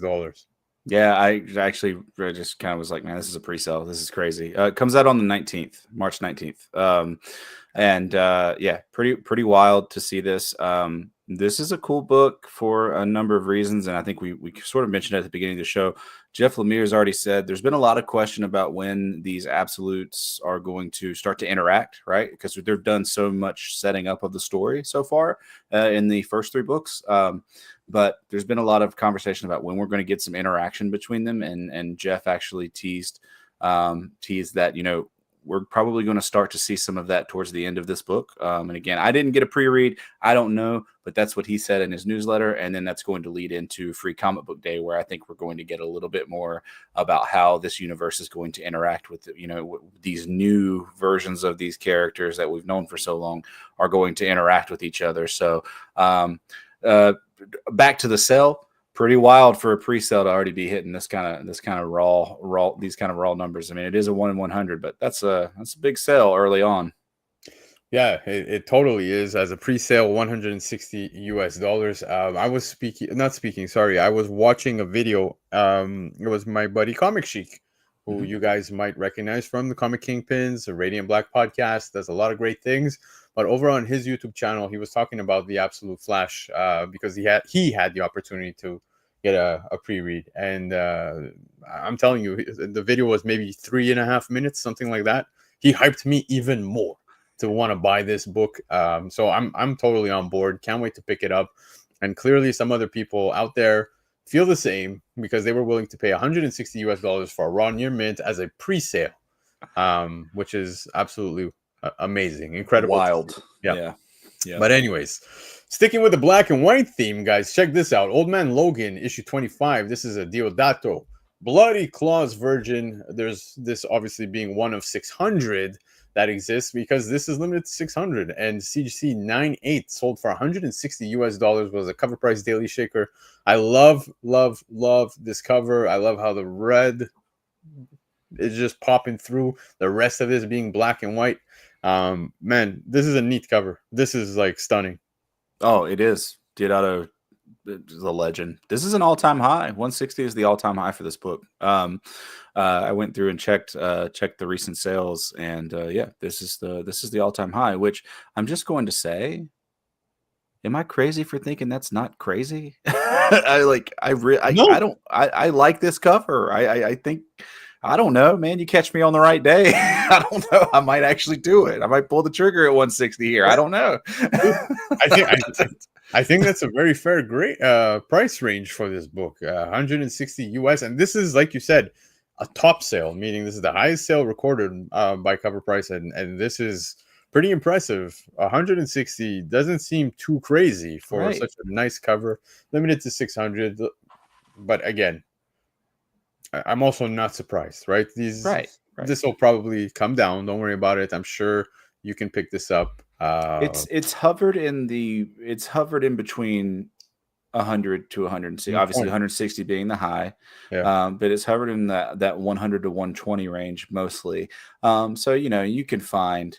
There's probably a deal to be had if you're willing to haggle a little bit. I don't know. I think you can get people to come down on slabs pretty steadily, unless it's like a big book. I mean, sometimes you can even get them to come down on that. So, this is a great book. And it's, again, when I saw it, I was like, 160 doesn't seem like that outlandish for this. Right. Yeah. And then I saw it was an all-time high. I was like, oh, that's definitely not outlandish then. So yeah, no, exactly. I think it's a gorgeous cover, man. Like, if you're a Wolverine fan, Old Man Logan was great times, man. It was some great reads out of Old Man Logan.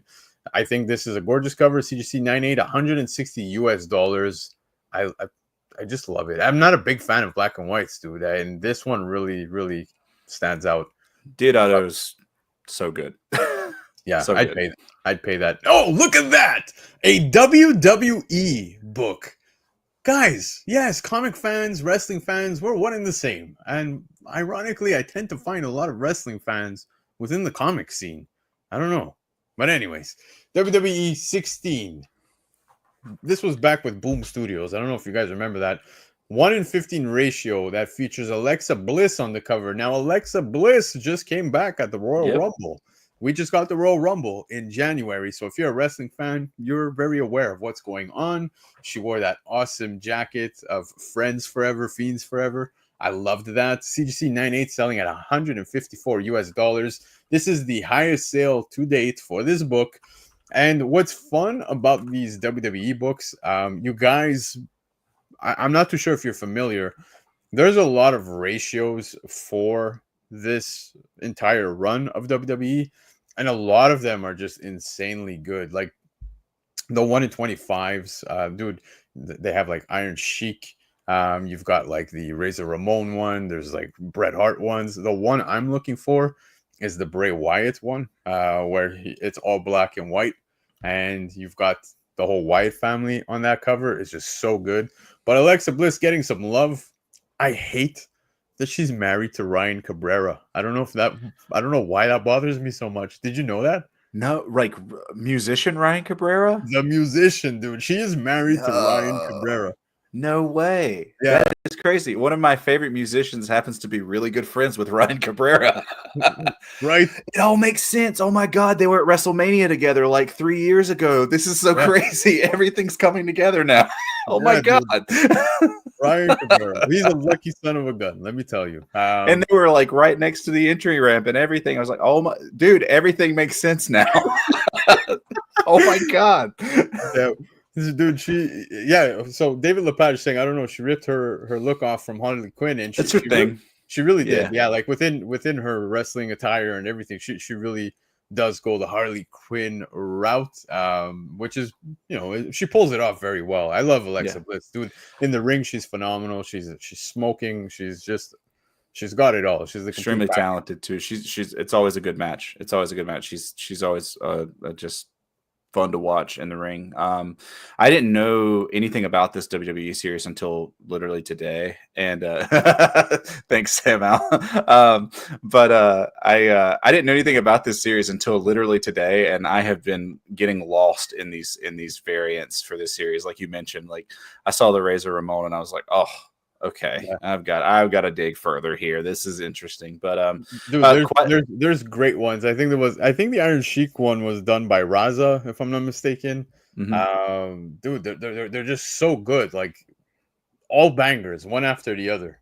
Right? Yeah, this is killer. I'm probably gonna have to start looking at some of these. This book isn't crazy scarce. This is a good sell, I think, for this one, but I think they said there was something like, I don't know, 20 some 9/8 on the census. So they're out there. So if you're a diehard Alexa Bliss fan, this is cool. This is a cool sell. I mean, whoever walked away with it's got to be feeling pretty cool about it, but definitely probably has something to do with that return at the Rumble for sure. Oh yeah, absolutely, dude. I don't see any other reason, to be honest. But like I said, of the ratios that exist out there, like 1 in 15s, etc., this is probably the weakest of them all. Like, dude, look, Raza killed this on the Iron Sheik. Like, I love this so much. Like, it's so well done. You just, whether you love the Iron Sheik or not, I just think it's very, very awesome. That's absolutely killer. I love it. I just heard a great story about him and the Undertaker the other day, so it was really funny. About him working out in the freezing cold while they were sharing a hotel room together, and Undertaker was getting pissed off. It was great. It was a good story. Yeah, dude, I could listen to Undertaker talk like nonstop, dude. I feel like we always knew him as the dead man, but like backstage, this guy must have been a fucking riot, man. You hear the stories the things he used to do with like the Godfather and stuff like that. Like, yo, they partied, bro. They partied. But anyway, for sure. Yeah, WWE 16, 1 in 15 ratio featuring Alexa Bliss, CGC 98, $154. Department of Truth #1, guys. This cover here, for those of you who it may be the first time you see this, it kind of is a black and white version of what the color A was, slightly different. There's little subtle changes to this, but this is a proof of concept edition. Now we're going back to 2020 with this one. It was available on Tinion's website, prior to the launch, and this was available for $15. Now look at this, a CGC 98 selling at $305. Dude, Department of Truth is just so good. I know everybody was on the Tinion train, talking like all his other titles, etc. Something is Killing the Children, which is one of his best ones, but I think Department of Truth is up there as one of his best, hands down. Yeah, I agree. Interesting. Mrs. Trek Wars is a diehard James Tynion fan, and she saw this. When this came across, I showed it to her, and she was like, "Oh, what did it go for? Okay, can you look for that?" And I was like, "Oh, Sure, because we had no idea this existed, and this one and Something's Killing the Children, House of Slaughter, all the Slaughterverse kind of stuff. That's like her main point of the main bulk of like what she's collecting now. She was a big Walking Dead person back in the day, but now she's really into these two titles specifically, and neither one of us knew this existed, didn't see it. Really aggravated I missed it on Tina's website because I go there fairly frequently, so that's frustrating, but so I'm gonna end up having to pay for it. But yeah, no, this is cool. It is very much just kind of a more subdued version of the cover A, which was then reprinted several times over. But Baker, no, she is not, but I'm going to have to now bring that up because she loves the super kind of out there, kind of different, not your run of the mill superhero kind of stuff. So yeah, I think she would enjoy the Deviant, as Michael Baker said. But Sam Al in the chat saying, "Nice House on the Lake" and Department of Truth are his best books, and I can't help but agree with you. I haven't come across issues. I remember Department of Truth dropping, and the first thing that took me time was getting used to the art, the interiors. But then it made sense. The interior art made sense with the entire book, the story. It was so fitting. I love this. Department of Truth #1, Proof of Concept Edition, CGC 98, $305. Up next, check this out. If you're a TMNT fan, this one's interesting. Teenage Mutant Ninja Turtles issue 13. This was from the volume 2. I don't know if you guys remember this, but this was actually the last issue. And what's interesting about this is an error edition because the front and back covers are printed in reverse, guys. So CGC 98 sold for $330. Now, what is the cover supposed to look like? Well, this is what it looks like, guys. So this is on the back of the book, and what was supposed to be the back of the book is clearly the cover.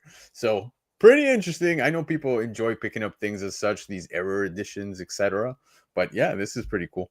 Yeah, this was neat. It's funny, when I first saw this, I was like, man, I can't find this cover anywhere. And then I saw the 13, the one you just put up there, and yeah, it was. I was like, man, this is kind of neat. I love error books. I try not to sell error books. Yeah.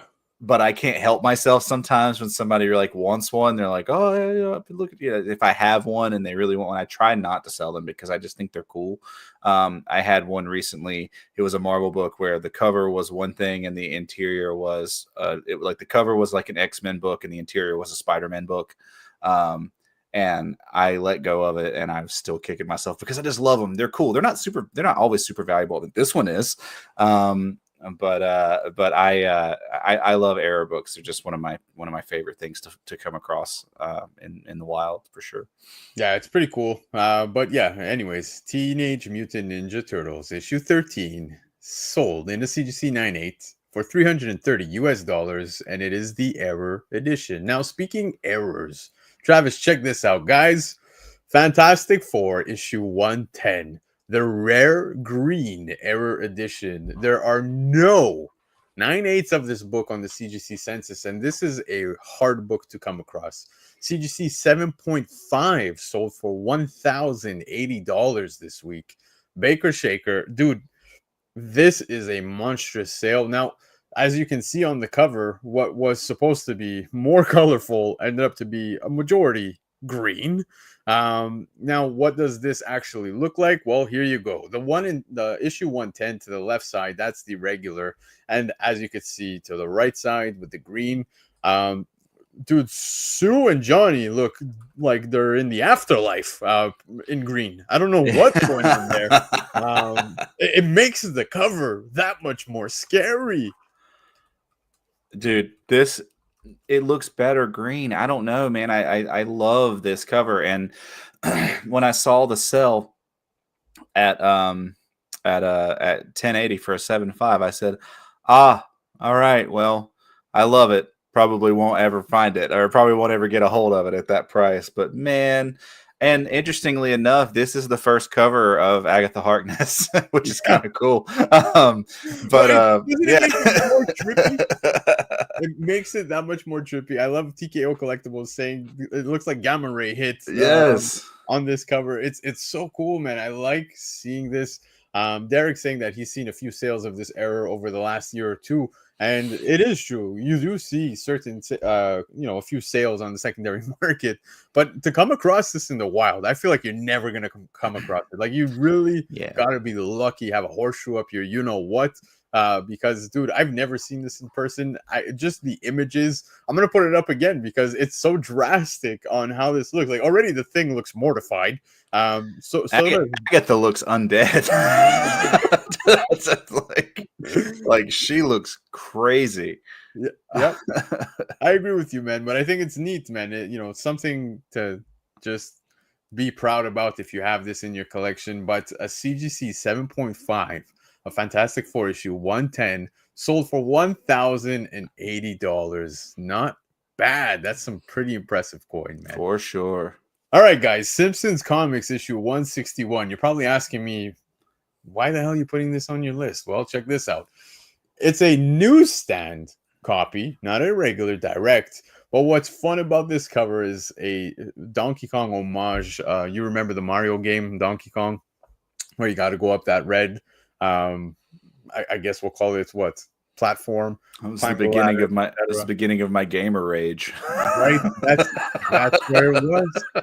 Dude, I used to lose my shit when I would get hit with the barrels or the little fire or whatever it was. Man, this is you're spot on. The beginning of the raging days when it comes to gaming. But it's a Donkey Kong homage, and what's even more neat is inside this book there's a lot of like parodies related to like Halo, Neopets, World of Warcraft. So the parodies are fun within the book. But a CGC 98 sold for $275, and that just goes to show you that the newsstand premiums, especially later on, are definitely up there. Yeah, this is great. Gotta have a video game cover here, but no, this is a great book. I like, and the newsstand just kind of makes it a little bit extra great. So this is fantastic. This is one I'm sure Baker sent and said, "There's no way this one doesn't get on the show." Yeah, dude, it's so cool, man. Yeah, look, I haven't put any video game books on the list for this week so far, but yeah, this obviously having some video game tie-in was enough to make me happy. For sure. So Derek is saying Fantastic Four 110 error. A day after that sale, an 8.5 and a 9.4 sold for $4,950 on that green error.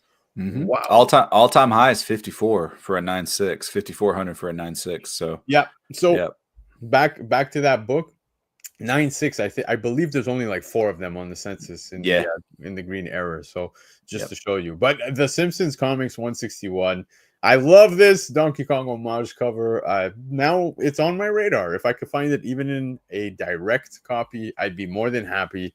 This is just a fun cover to have in your collection. CGC 98, $275. Now, Thanos 13, guys, the 1-in-25 ratio.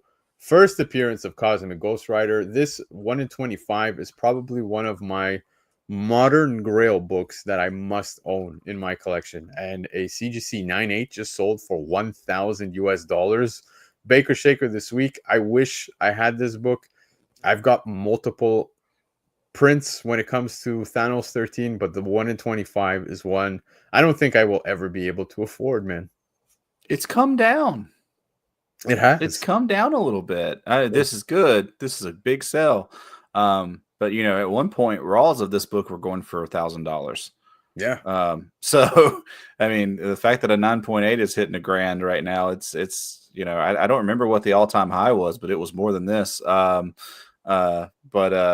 it's pretty wild that this book has come down as much as it has, but it's still hanging out in that 4-digit category. I don't know. You might be able to get you might get lucky. I mean, you're gonna have to shell out several hundred probably for it without a doubt. Easily. But this is definitely one of those modern grail books. I think we talk about these, right? Like these books that are. There was one on here that went for crazy numbers. We were talking about how it might be replacing the Ultimate Fallout 4 as a modern Grail, and I think it was it Delato? Was it the Delato Spider-Man? Yeah, the Amazing Spider-Man one. Yeah, right, exactly. So there's a couple of these modern Grails books out there that, you know, it's obviously got the first appearance of Cosmic Ghost Rider, but this is a big sale. But you know, it is weird that it has come down a little bit in the last couple of years. Probably just lost some heat off of Cosmic Ghost Rider, but yeah, it'll probably go back up. Probably. Look, I collect pretty much everything Thanos. Like I've got the mains that I wanted in my collection. First appearance, the Thanos quest, which is actually coming back from CGC, signed by Starlin. I need me the Captain Marvel first cover. I think it's issue 28, so I still need that. But this would be another one, right? That's right. Like I want to add to the collection. Anything Thanos related, obviously Infinity Gauntlet. The Infinity Gauntlet, I definitely need a 9.8 of it. I have so many copies, not one 9.8 for some reason. Like I've never had the luck. But I love this cover. So Thanos 13, the 1-in-25 ratio, first appearance of Cosmic Ghost Rider, CGC 9.8, $1,000 US.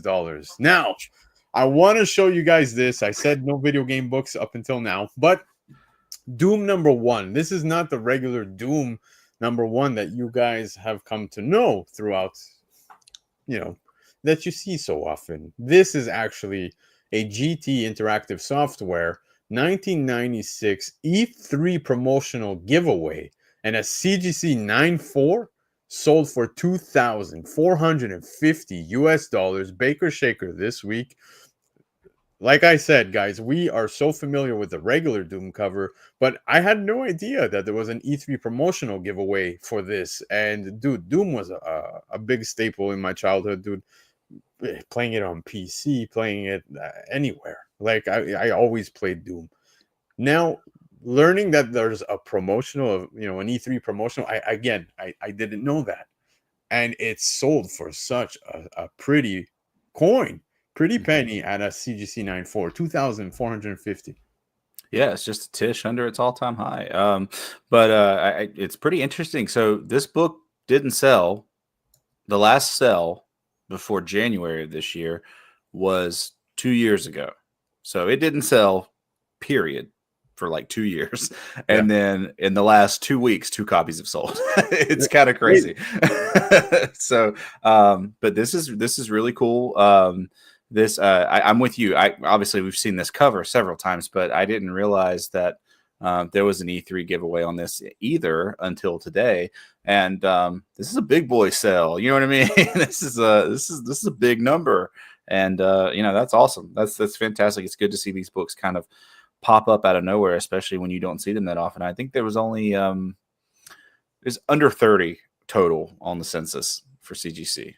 Under 30. I don't remember the exact number, 25, 26, 27, something like that. But not many of them out there, pretty scarce, but this is a big sale. So this is a cool book. I love it. Yeah, dude, it's so wicked. I'm a huge fan of this. Obviously, way above anything I'm going to be able to afford. I love this comment so much. My love for comics, the 5 1/4 floppy. I don't think majority of people today even remember what floppy disks are.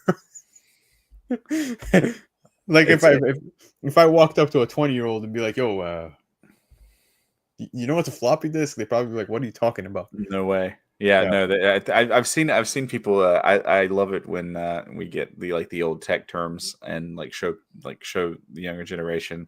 And look, we're only in our mid-30s here, but showing people what we grew up with, and they're like, what is that? What do you do with that? And it's just kind of crazy. So yeah, maybe there you go. Scotty Dude just said maybe they'll come back like vinyl. Yeah. Hey, vinyl's a big thing, man. You laugh, dude. I try to collect some vinyls, man, but it is damn near impossible to get some good vinyls for cheap. It just doesn't exist. Like, you can even go to a shop now and try to pick up a vinyl that is a recent release, and you ain't paying anything under $50-something. It's my God. It's so expensive. And I used to be a guy who would buy CDs. Even if I listened to them, a lot of times I would go and buy them, especially if it was a smaller regional band or something like that. And dude, vinyls are they're so expensive. It's almost just you know what? I can't do it. Can't do it. I'm just going to listen to it online. I'm just going to pay for my membership of wherever I'm getting my music from and just do that. But yeah, it's they're getting crazy expensive. I mean, for a double album, forget about it. Yep, exactly. But anyways, back to Doom 1, man. Like I said, we've seen this cover many times because there's been reprints and other things as well. But this promotional giveaway, man, like this is absolutely wicked. $2,450 for Doom #1. I love it. But that wraps up the market report for this week, sir. And it is time for us to get into the hot topics. So, for the last time tonight, are you ready, sir? So ready. Let's do this. Vamos.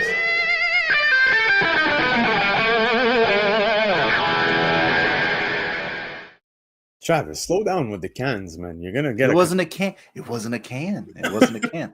I was getting my props ready. That's it. That's all. There you go. All right. Hot topics for this week, guys. Nothing too crazy. It's been a rather quiet week. I do know, before I even get into the stuff that we prepped, before going live, I saw that Donnie Cates posted over on Instagram saying that he's back. He's going to be back in the playing field, and that's very interesting. We all know that Donnie Cates got, a pretty intense accident. He was in a very big one. He was out of it for a long time, dude. He was hospitalized. He couldn't even remember majority of things. On a personal level, some of the titles he's written, like memory loss was there. But yeah, man, it's interesting to see Donnie Cates coming back. I saw that he hashtagged Kids Love Chains. So there was that. He hashtagged a few other things. So I'm curious to see what he's going to come back to. Is he going to be hopping onto some Dylan project? Is he going to be hopping onto Spawn? Is he going to be hopping onto, who knows? You know what I mean? I don't see Spawn because Todd McFarlane just came back. Right. But it looks like this summer he's making a comeback for a certain title and many more, according to his post. So I'm happy to see Donnie back on his feet. Yeah, for sure. I mean, that's big news. That's big news. He's been through a lot, and definitely love to hear that. Just on a personal level, right? Like, ouch. I wasn't gonna bring it up. I'm not gonna bring it up. You can bring it up. I'm not going to, because I'm not. That ain't me. Are you trying to drop gloves with me about last night's hockey game? You want to do this? Hulk hands. Hulk hands?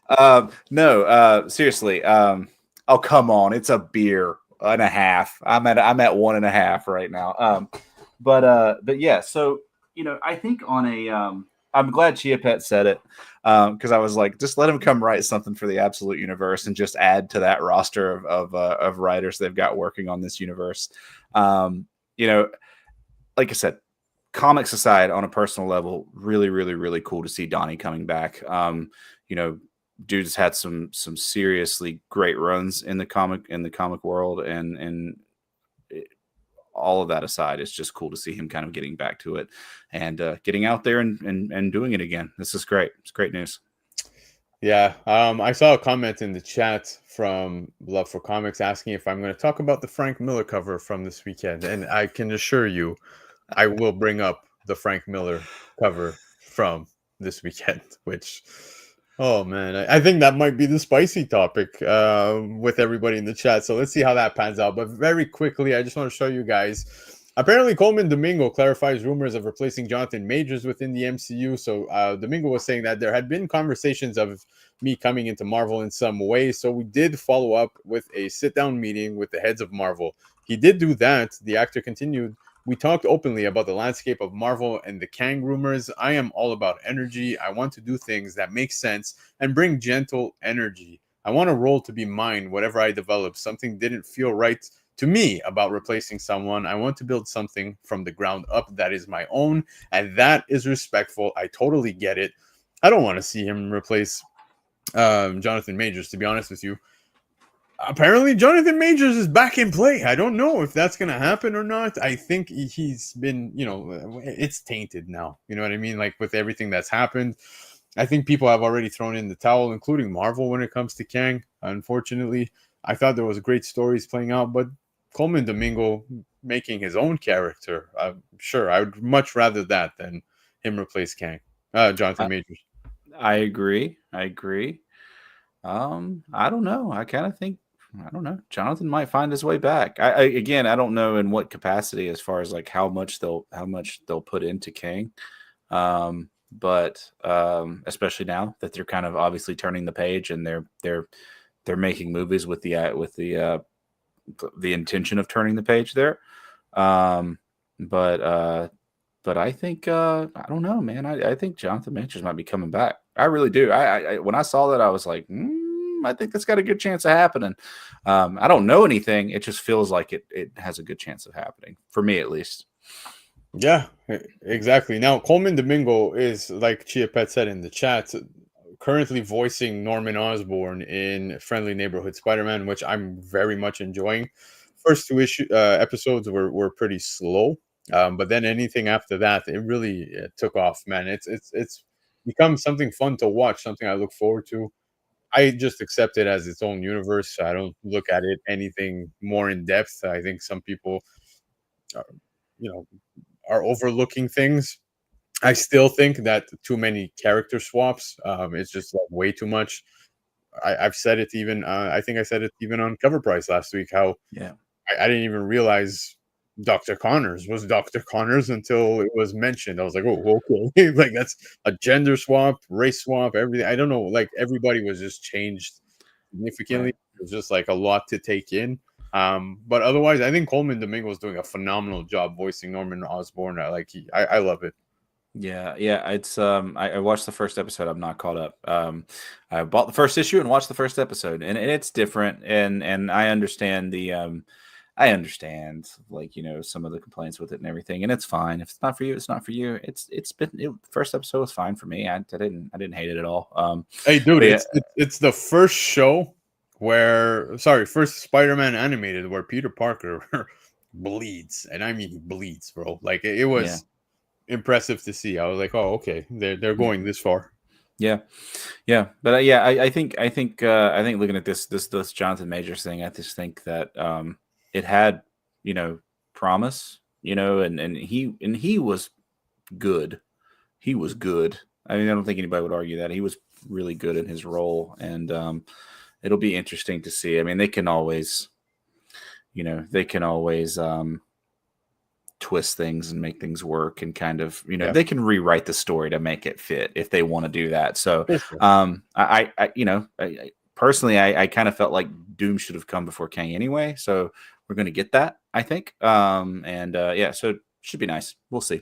But I do feel pretty strongly that I really do believe he'll be back, and that's fine. That's fine. Yeah, exactly. Yeah. I'm okay with it. Let's hope. But anyways, if you guys saw, they released this awesome poster for Mortal Kombat 2, the movie, because we got Mortal Kombat 1 during COVID. I didn't get the opportunity to go see that in theaters, and I'm kind of happy about that because I watched it at home. I felt like the first movie was kind of disappointing. They threw us this character which I really didn't care about. But Mortal Kombat 2 now gets this awesome Johnny Cage promo, which is looking badass, dude. I love the promo. I think he looks great, right? I'm curious to see what other characters we're going to see within Mortal Kombat 2. But Mortal Kombat 2 is scheduled to release October of this year, so a few months ahead before we get anything further. I'm not imagining we're going to get much when it comes to releases, like example trailer drops, etc. I think we'll start to see more things like this play out up until we get close to the release. Yeah, I remember when it dropped, I was really excited for it, and I liked it. I actually really liked it. I wasn't like it's all about expectation, right? Like, am I expecting, top tier cinema? Am I going to like? Is my entire opinion of what a movie should be made of going to change after I watch Mortal Kombat? No. It is not. But it was a fun ride. It was a little weird at times, but it was fine. And I was kind of like, okay, if a sequel comes out, I'll watch it. It'll be fun. And then I saw this poster and I was like, oh, no, I'm starting to get excited now. So I don't know. It's probably still going to be fine. Okay. The absolute version of Johnny Knoxville. That's fantastic. But yeah, yeah, it's it is what it is. It's a fun couple hours if you're into Mortal Kombat, right? I mean, it's pretty much it. It's a good way to spend a couple hours if you like Mortal Kombat. Yeah, exactly. Now, like I said, the movie was not too good. The first one that dropped, they really made the main character a character that nobody cared about. I think it's because, it was, call me crazy, dude. The first two movies for me are just classics. Like I could go Yeah. back and watch those anytime. Like I want to hear Shang Tsung with his "Your soul is mine." Like I want that. You know what I mean? Like I miss the cheesiness of the '90s, and it fits so well at that point in time. But now I don't know. It just came off wrong. I hope they step it up. I'm not asking for cheesiness. I'm asking them to really make it centered around the characters we give a shit about, not this new guy. I really didn't care. Do you remember the wonder you felt the first time you saw some of the special effects? I mean, just like, like there was so many wow moments of that first movie back in like, what was it, 95, 96, something like that. Yeah. And it was just the coolest thing. But yeah, and even the second movie was again, there's just a classic. They're fine. They shouldn't have changed. I mean, I wish they wouldn't have changed Raiden, but it's fine. Yeah. That was a step back, but it's okay. It worked out. Exactly. But anyways, we'll keep an eye out for Mortal Kombat stuff as time goes by. But check this out. Marvel Rivals fans, guess what? It's official because Marvel Rivals is ready to give out free codes with its hit comic. Now, there's a reason why I'm bringing this up, a few reasons. So, as reported by comicbasics.com, Marvel Rivals #1, written by Paul Allor, with art by Luca Claretti, will include a code which can be redeemed in-game for a new spray for Jeff the Landshark called Unlimited Appetite. So, we saw the Marvel Rivals announcement that this was going to be coming out, basically reprinting the stuff that was available in digital format prior. Not the greatest read, to be honest, but what's cool is that they're going to be including these codes, and I feel like many people have been calling for this because it is good to bring in some new faces. You know what I mean? Yeah. Kids are going to want to download these skins or whatever it is that they're going to add to their characters within the video games, and will they give a shit about the book? Who knows? But for those kids who actually do read it, maybe they'll enjoy it and maybe want to stick around within the hobby. But I think this is good. Marvel's totally capitalizing. Obviously, they're striking while the iron's hot, and they're not going to let up. Clearly, no, and nor should they. I think this is a good idea from their point of view. You know what I mean? I think ultimately this is going to get people to buy this book solely for that. And if they read it, it's a plus and they get into it, great. If they don't, whatever, they still bought it. So from Marvel's perspective, it's still money in the bank, right? But it's cool. This is especially if you play the game, this is great. Like if you play the game and you read comics, this is even better.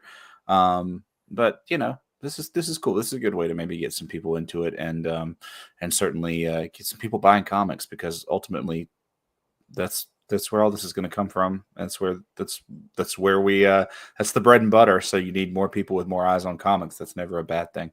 Exactly, man. I was pre-ordering this book anyway, so doesn't change anything for me, but hopefully it does work on that aspect where it's going to bring in people that are casuals or not even fans and maybe become fans. They did it with DC and Fortnite. Remember when that took off? Yeah, right. Exactly. So we shall see. But anyways, let's get to this. I want to talk about this. Travis, you haven't really watched the movie, but I'll dive into this. No spoilers, guys. I promise you I'm not spoiling anything. So don't worry if you haven't watched the movie yet. There are no spoilers. But I'm seeing a lot of people coming out. It seems indifferent again. People are saying they enjoyed it. People are saying this is complete trash. Was it that bad? Captain America Brave New World. Look, I watched it. What I have up here on the slide, obviously you can see Falcon, Captain America. You can see Red Hulk. You can see the leader. You can see Giancarlo Esposito, who I thought did an amazing job. You see this character to the left, and you're probably wondering, who's this woman? Now, I was kind of confused within the movie because it seems that they changed some things related to the character, because it's actually Sabra. I'm not too sure if you guys are familiar with Sabra, but here you can see Sabra made her first like full appearance within the Incredible Hulk issue 256. She's some like Israeli mutant within comics, but she didn't seem too mutant within the movie. She was more of like widow from like the Red Room type thing, which was a pretty interesting take, I guess. Now, the actress, dude, I was watching the movie and like she looks 4 foot nothing next to everybody. So there was like nothing intimidating. Like I was watching her do things to people, and I'm like, it's just not believable type thing. I don't know. I wasn't buying into it. I'm not knocking on the short guy. You know what I mean? Like, don't think that. Like, I'm not the biggest guy. I go straight for your kneecaps, bro. I'm gonna kick them inwards. You know what I mean? I'm not. I get it. I get it. But it just, I don't know. The character felt strange. It did. I don't feel like it felt like she fit in with everything going on. There was a lot going on within this movie, and I think that was probably the biggest problem. So for myself, I will say I'm comfortable if I have to grade this on 10 to say it was like a 6.5. It was enjoyable. I enjoyed it. The story kept swerving because we go towards the leader, the Serpent Society, or, you know, Thunderbolt Ross. We're all over the place.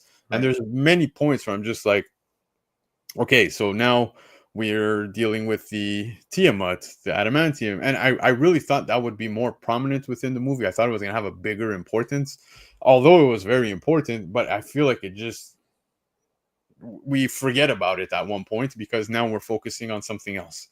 And so that's kind of what the movie was doing along the way. It was kind of like swerving. I almost felt like at the end of it, it may have played out better as a TV show where, you know, you could leave off on those cliffhangers, focus on that one story for the episode 1, and then episode 2 you can focus something else. Because as a movie, like I said, it really did a lot of that. You and I were talking about Seth Rollins. He was supposed to be in the movie, part of the Serpent Society, completely cut out from it. Now, I don't know if the movie went through reshoots or like they were just changing things on the editing side afterwards. I remember there was talks about that, but you could almost feel that watching the movie. Like there was just, like I said, it was kind of all over the place. Was it enjoyable? Yes, it was an enjoyable movie. I thought, you know, first off, Red Hulk, you're wearing the Hulk hands. I hope you're not still wearing them. He put them down.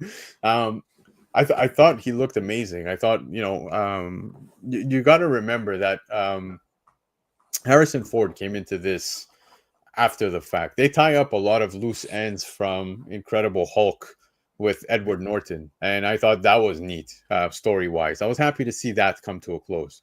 You know what I mean? A lot of things left open really did come to a close on that side.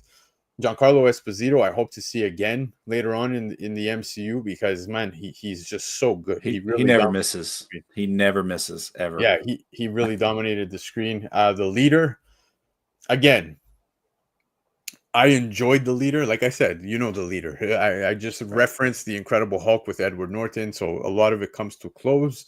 The leader was very good within the movie.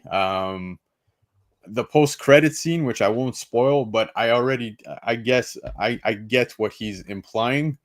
We all know we're headed towards the multiverse showdown, Secret Wars. It's all coming, and the leader's capable of seeing things, right? So, every calculation of things. So I think you're getting an understanding of what I'm saying. Like I said, I'm not going to spoil much more, but it was a very enjoyable movie, but there was a little too much going on. My main thing, now guys call me crazy, I have a hard time buying into Anthony Mackie's Falcon Captain America.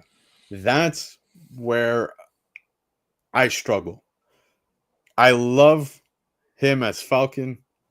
I still can't buy into him as Captain America. We left off with Falcon and Winter Soldier over on Disney Plus, and the whole thing was always the question of taking the serum, right? The super soldier serum. Right. and we get that as well within this one, right? That's it. It tends to be the debate. I would have preferred post Steve Rogers had we gotten Bucky as Captain America, because that happens in comics, right? Bucky takes the mantle, and that was a great little stint. Like, I enjoyed that. I just felt like it was rushed and thrown at us to give us Falcon.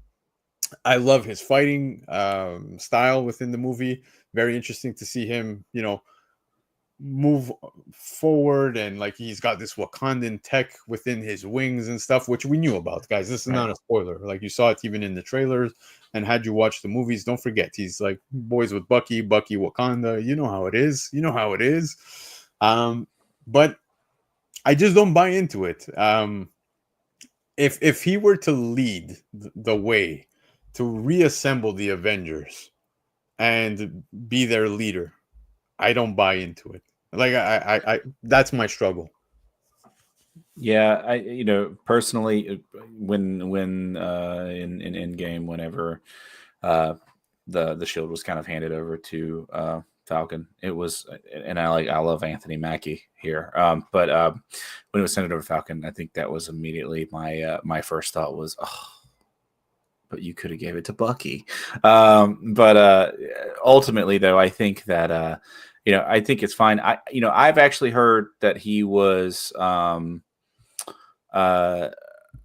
actually heard that he was really, really, really good throughout this, and some people were very, very, very convinced and said that they felt like he was genuinely kind of Captain America in this whole thing.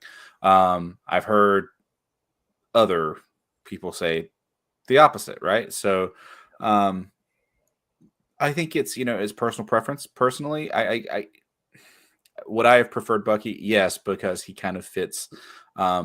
He's got that, he's got the super soldier kind of thing, and in the comics that's how it went. And I think Sebastian Stan is incredible, and that's not taking anything away from Anthony Mackie, who is also incredible. And so after watching Falcon and the Winter Soldier, I felt actually a lot better about the whole thing, right? Like, because after Endgame, I was like, oh man, it should have been Bucky. But after Falcon and the Winter Soldier, I was kind of like, okay, I'm good with this. Let's roll. Like, this is cool. And I've heard that Mackie was really, really, really solid. He was phenomenal. Look, right. Again, Anthony Mackie was great. I'm not knocking the acting or anything. It's just story-wise within the MCU moving forward, I have a hard time buying into it. It doesn't feel like Captain America yet. Even at the end of this movie, like, he seems like he's still pondering on certain things, right? So that's how it felt leaving the theater. I felt like, okay, like Isaiah Bradley's in the movie. I bought into Isaiah Bradley. Like, he was badass the whole way through. You know what I mean? And you felt for him. He was like the heart of the movie. Like, he goes through shit within that movie, and you're like, man, your heart's with Isaiah Bradley. And like, the dude he's a beast, right? Even at his old age, because he's a super soldier. Now, I buy into it, right? There's just something wrong in my eyes on the Anthony Mackie Falcon Captain America thing. You know what I mean? It's just like it doesn't hit. But don't get me wrong. Like I said, it was an enjoyable movie. I really enjoyed it. It was good. Yeah. But something missing. You're not alone, though. I don't think that's a crazy outlandish opinion to have. Honestly, I think a lot of people have felt that way. I've kind of cooled off on the way I felt initially about it, because I just feel like, all right, well, let's just enjoy the ride and let's just make it work. And I'm sure that he did. Like I said, I haven't seen it yet, but I've heard really, really, really positive things about him in this movie, and that's exciting. But I think, again, I don't think that what you're saying is completely outlandish, because, you're not saying it just, on a whim. Bucky was Cap. He was. He was. And it was a good story. It was. And I do want to point out that, like, Deeds and Chia Pets talking back and forth within the chat, saying that Captain America is an American patriot type character, and Bucky isn't that. And that's true, of course. Like, he definitely fits now what's happening within the Thunderbolts, and we'll get to that in a second. But on the Captain America side, I thought had we gotten Bucky take the mantle, kind of like what happened in comics, it would have been great. He could have went through phases, motions, but we kind of get that with US agents, right? So I could understand why they overlooked it and they went straight with Falcon. It's just I've yet to feel like, even on the big screen, even after this movie, like, oh shit, Anthony Mackie's Captain America now moving forward. I still feel like there's doubt.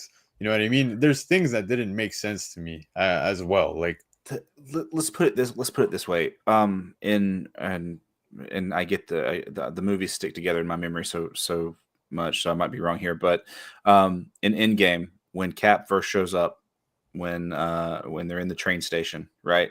Like, there is a feeling, right? Like, it's that's like when, right. When you first see him, you're like, oh shit. That's the first thing you think. And do you get that here?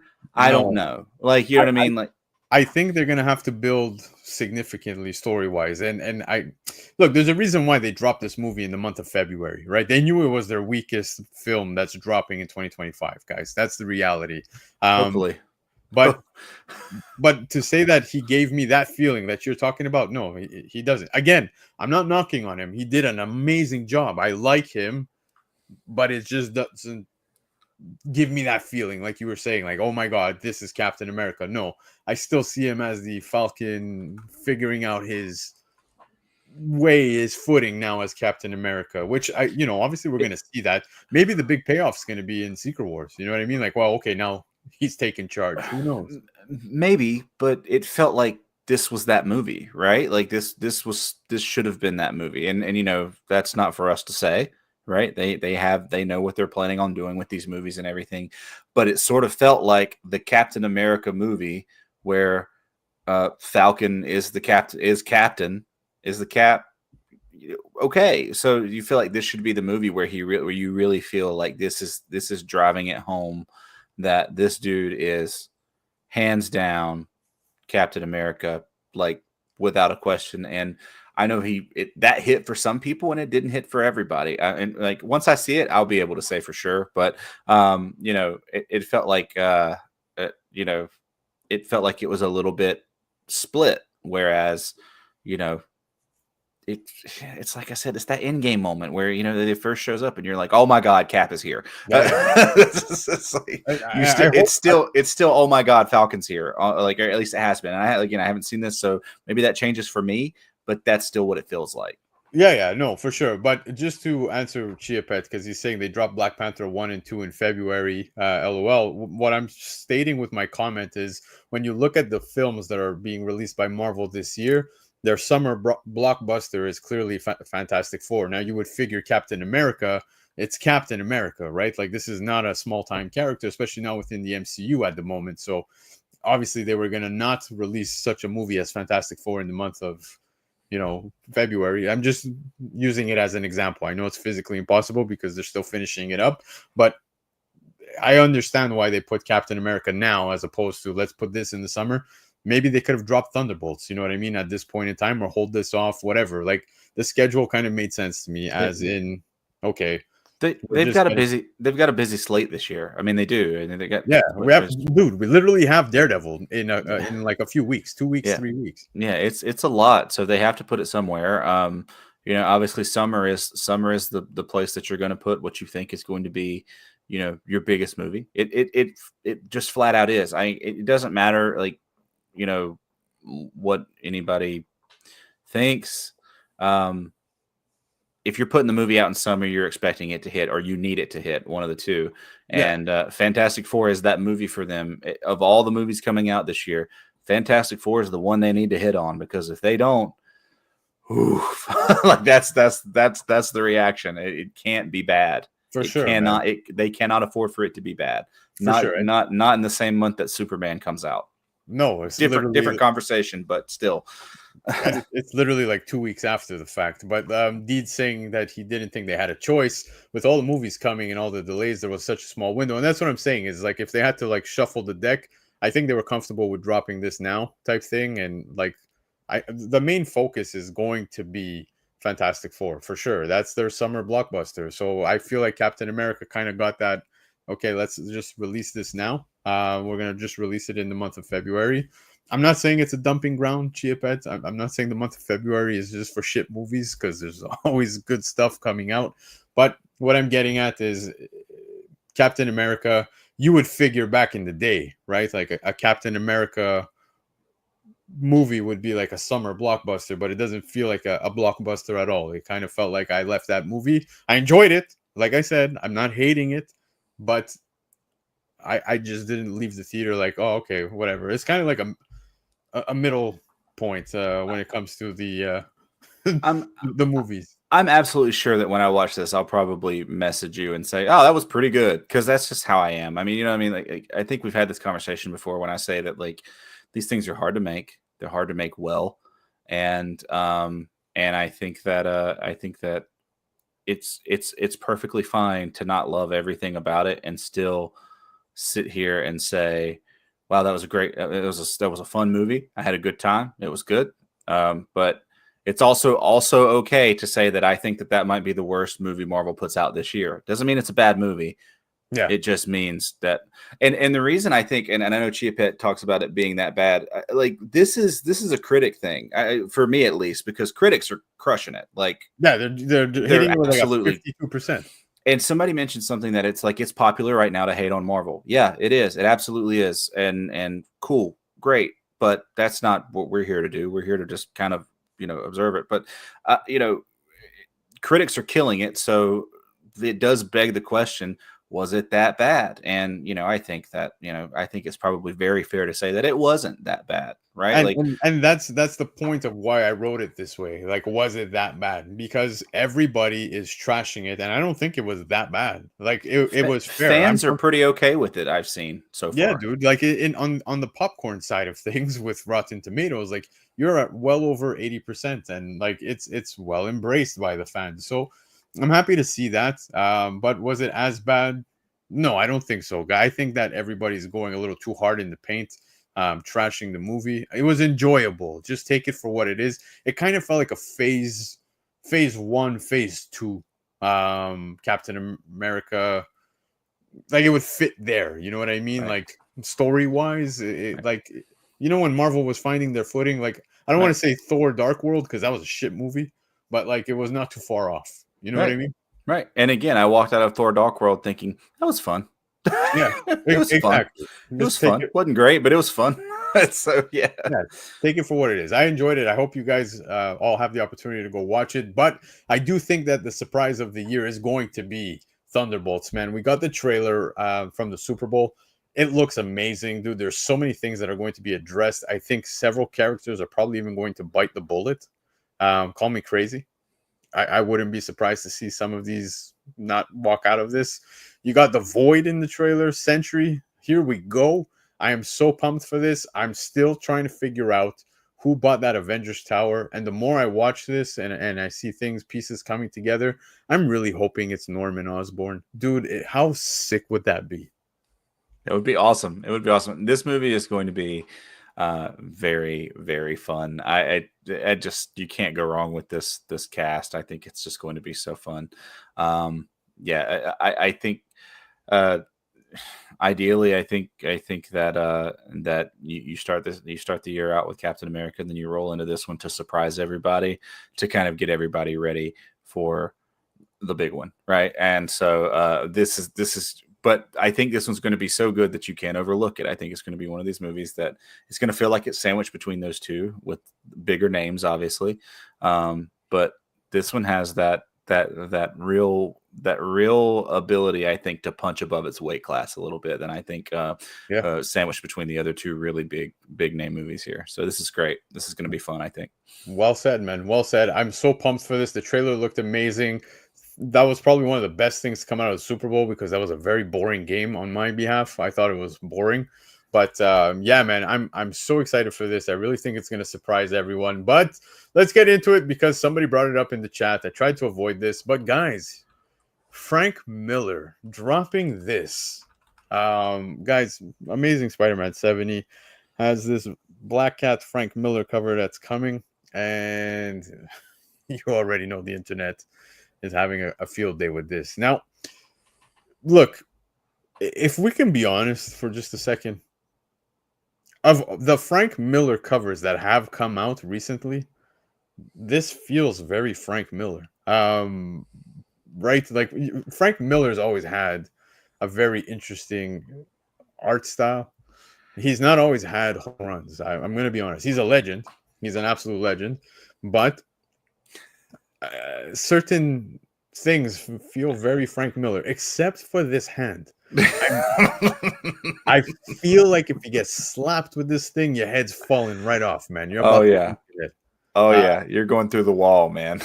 Yeah, the hand's the only thing that really stood out to me. Like, okay, the rest I've gotten accustomed to, but Frank Miller art, man, like we've seen in the past, right? Like, there's nothing crazy about this, but it's not my style. That's all I'm gonna say. Like, this is not something that I'm picking up for sure. No. My favorite current kind of underlying comic storyline here is just is Frank Miller really phoning it in or what? Like, but no, this one's not. It's not the worst of the ones that we've seen recently. At all. It's not. It definitely isn't. But whew, yeah, this is good. This is fine. It's at least funny. I love it.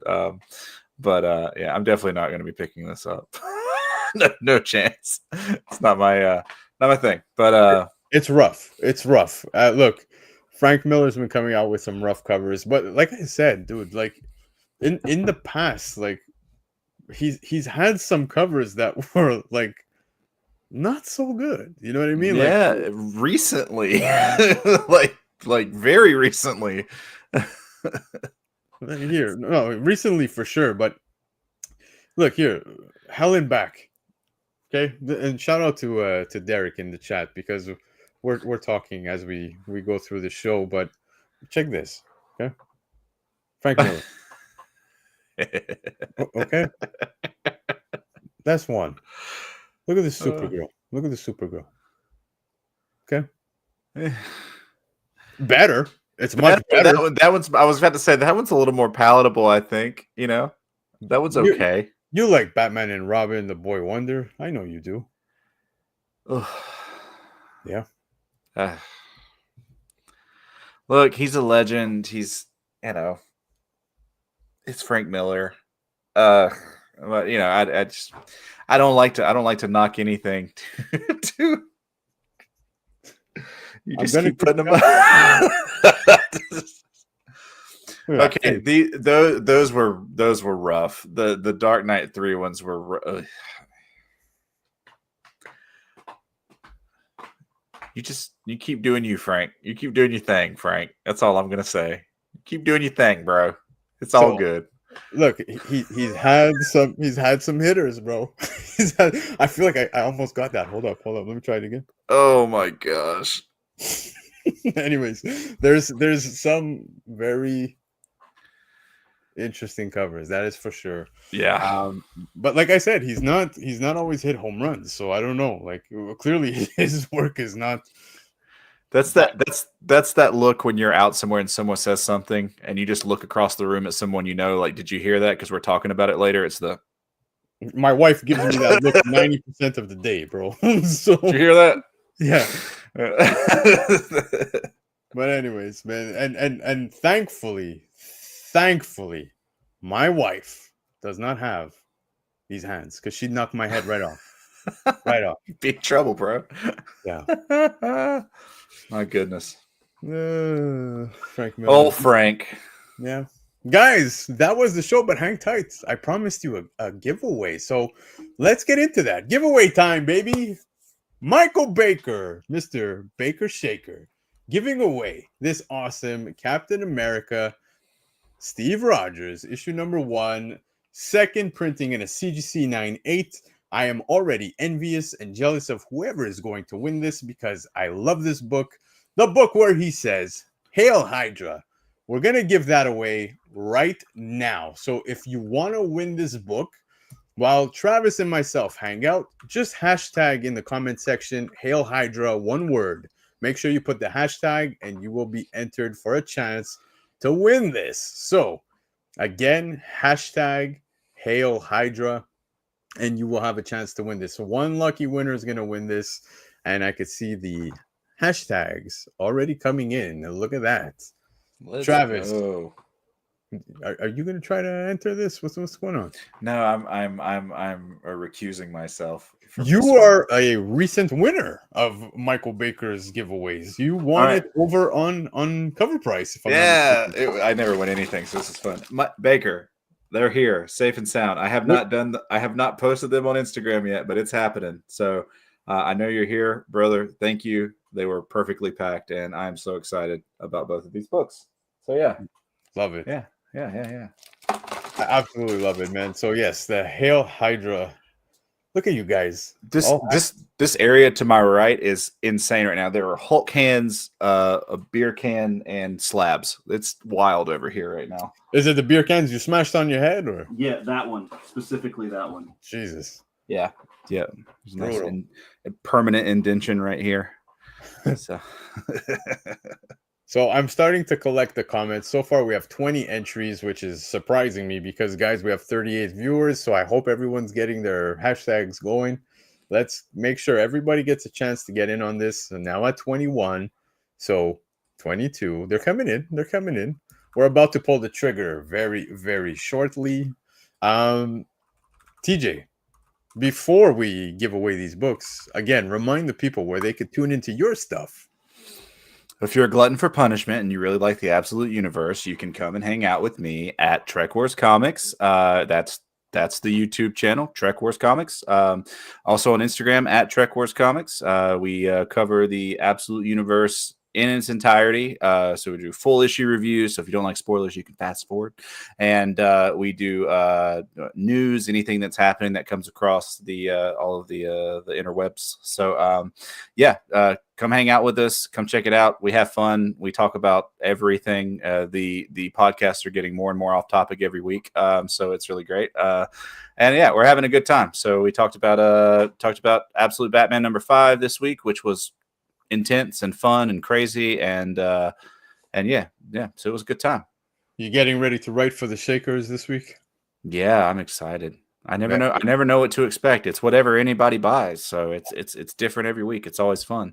That's what I keep telling everybody is that what's fun about the Covrprice like top 10 in the Shakers list is that we have no idea. Like the top 10 we can gauge, right? What's going to happen because we could see what's starting to trend.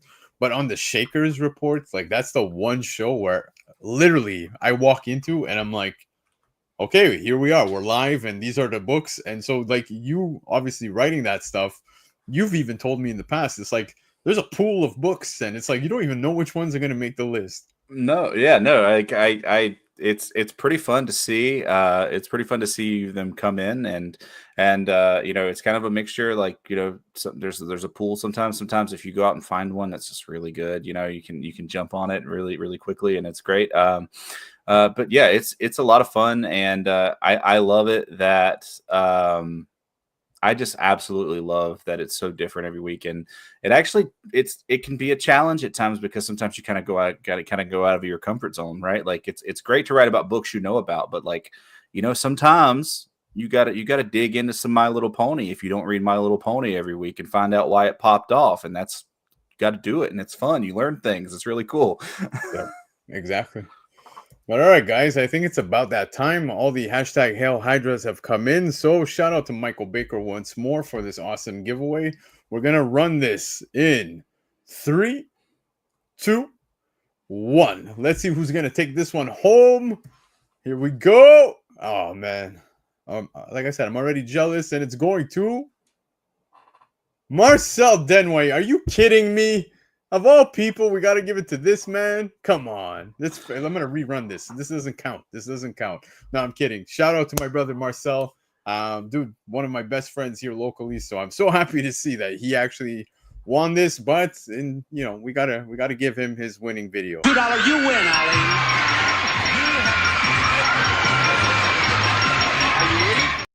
So there you go. Marcel, you know what to do. Hit me up with your address.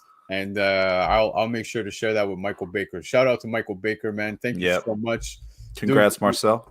Yeah, you really don't have to do these things, but I know that you love giving back to these awesome people who show up every week. So thank you so much.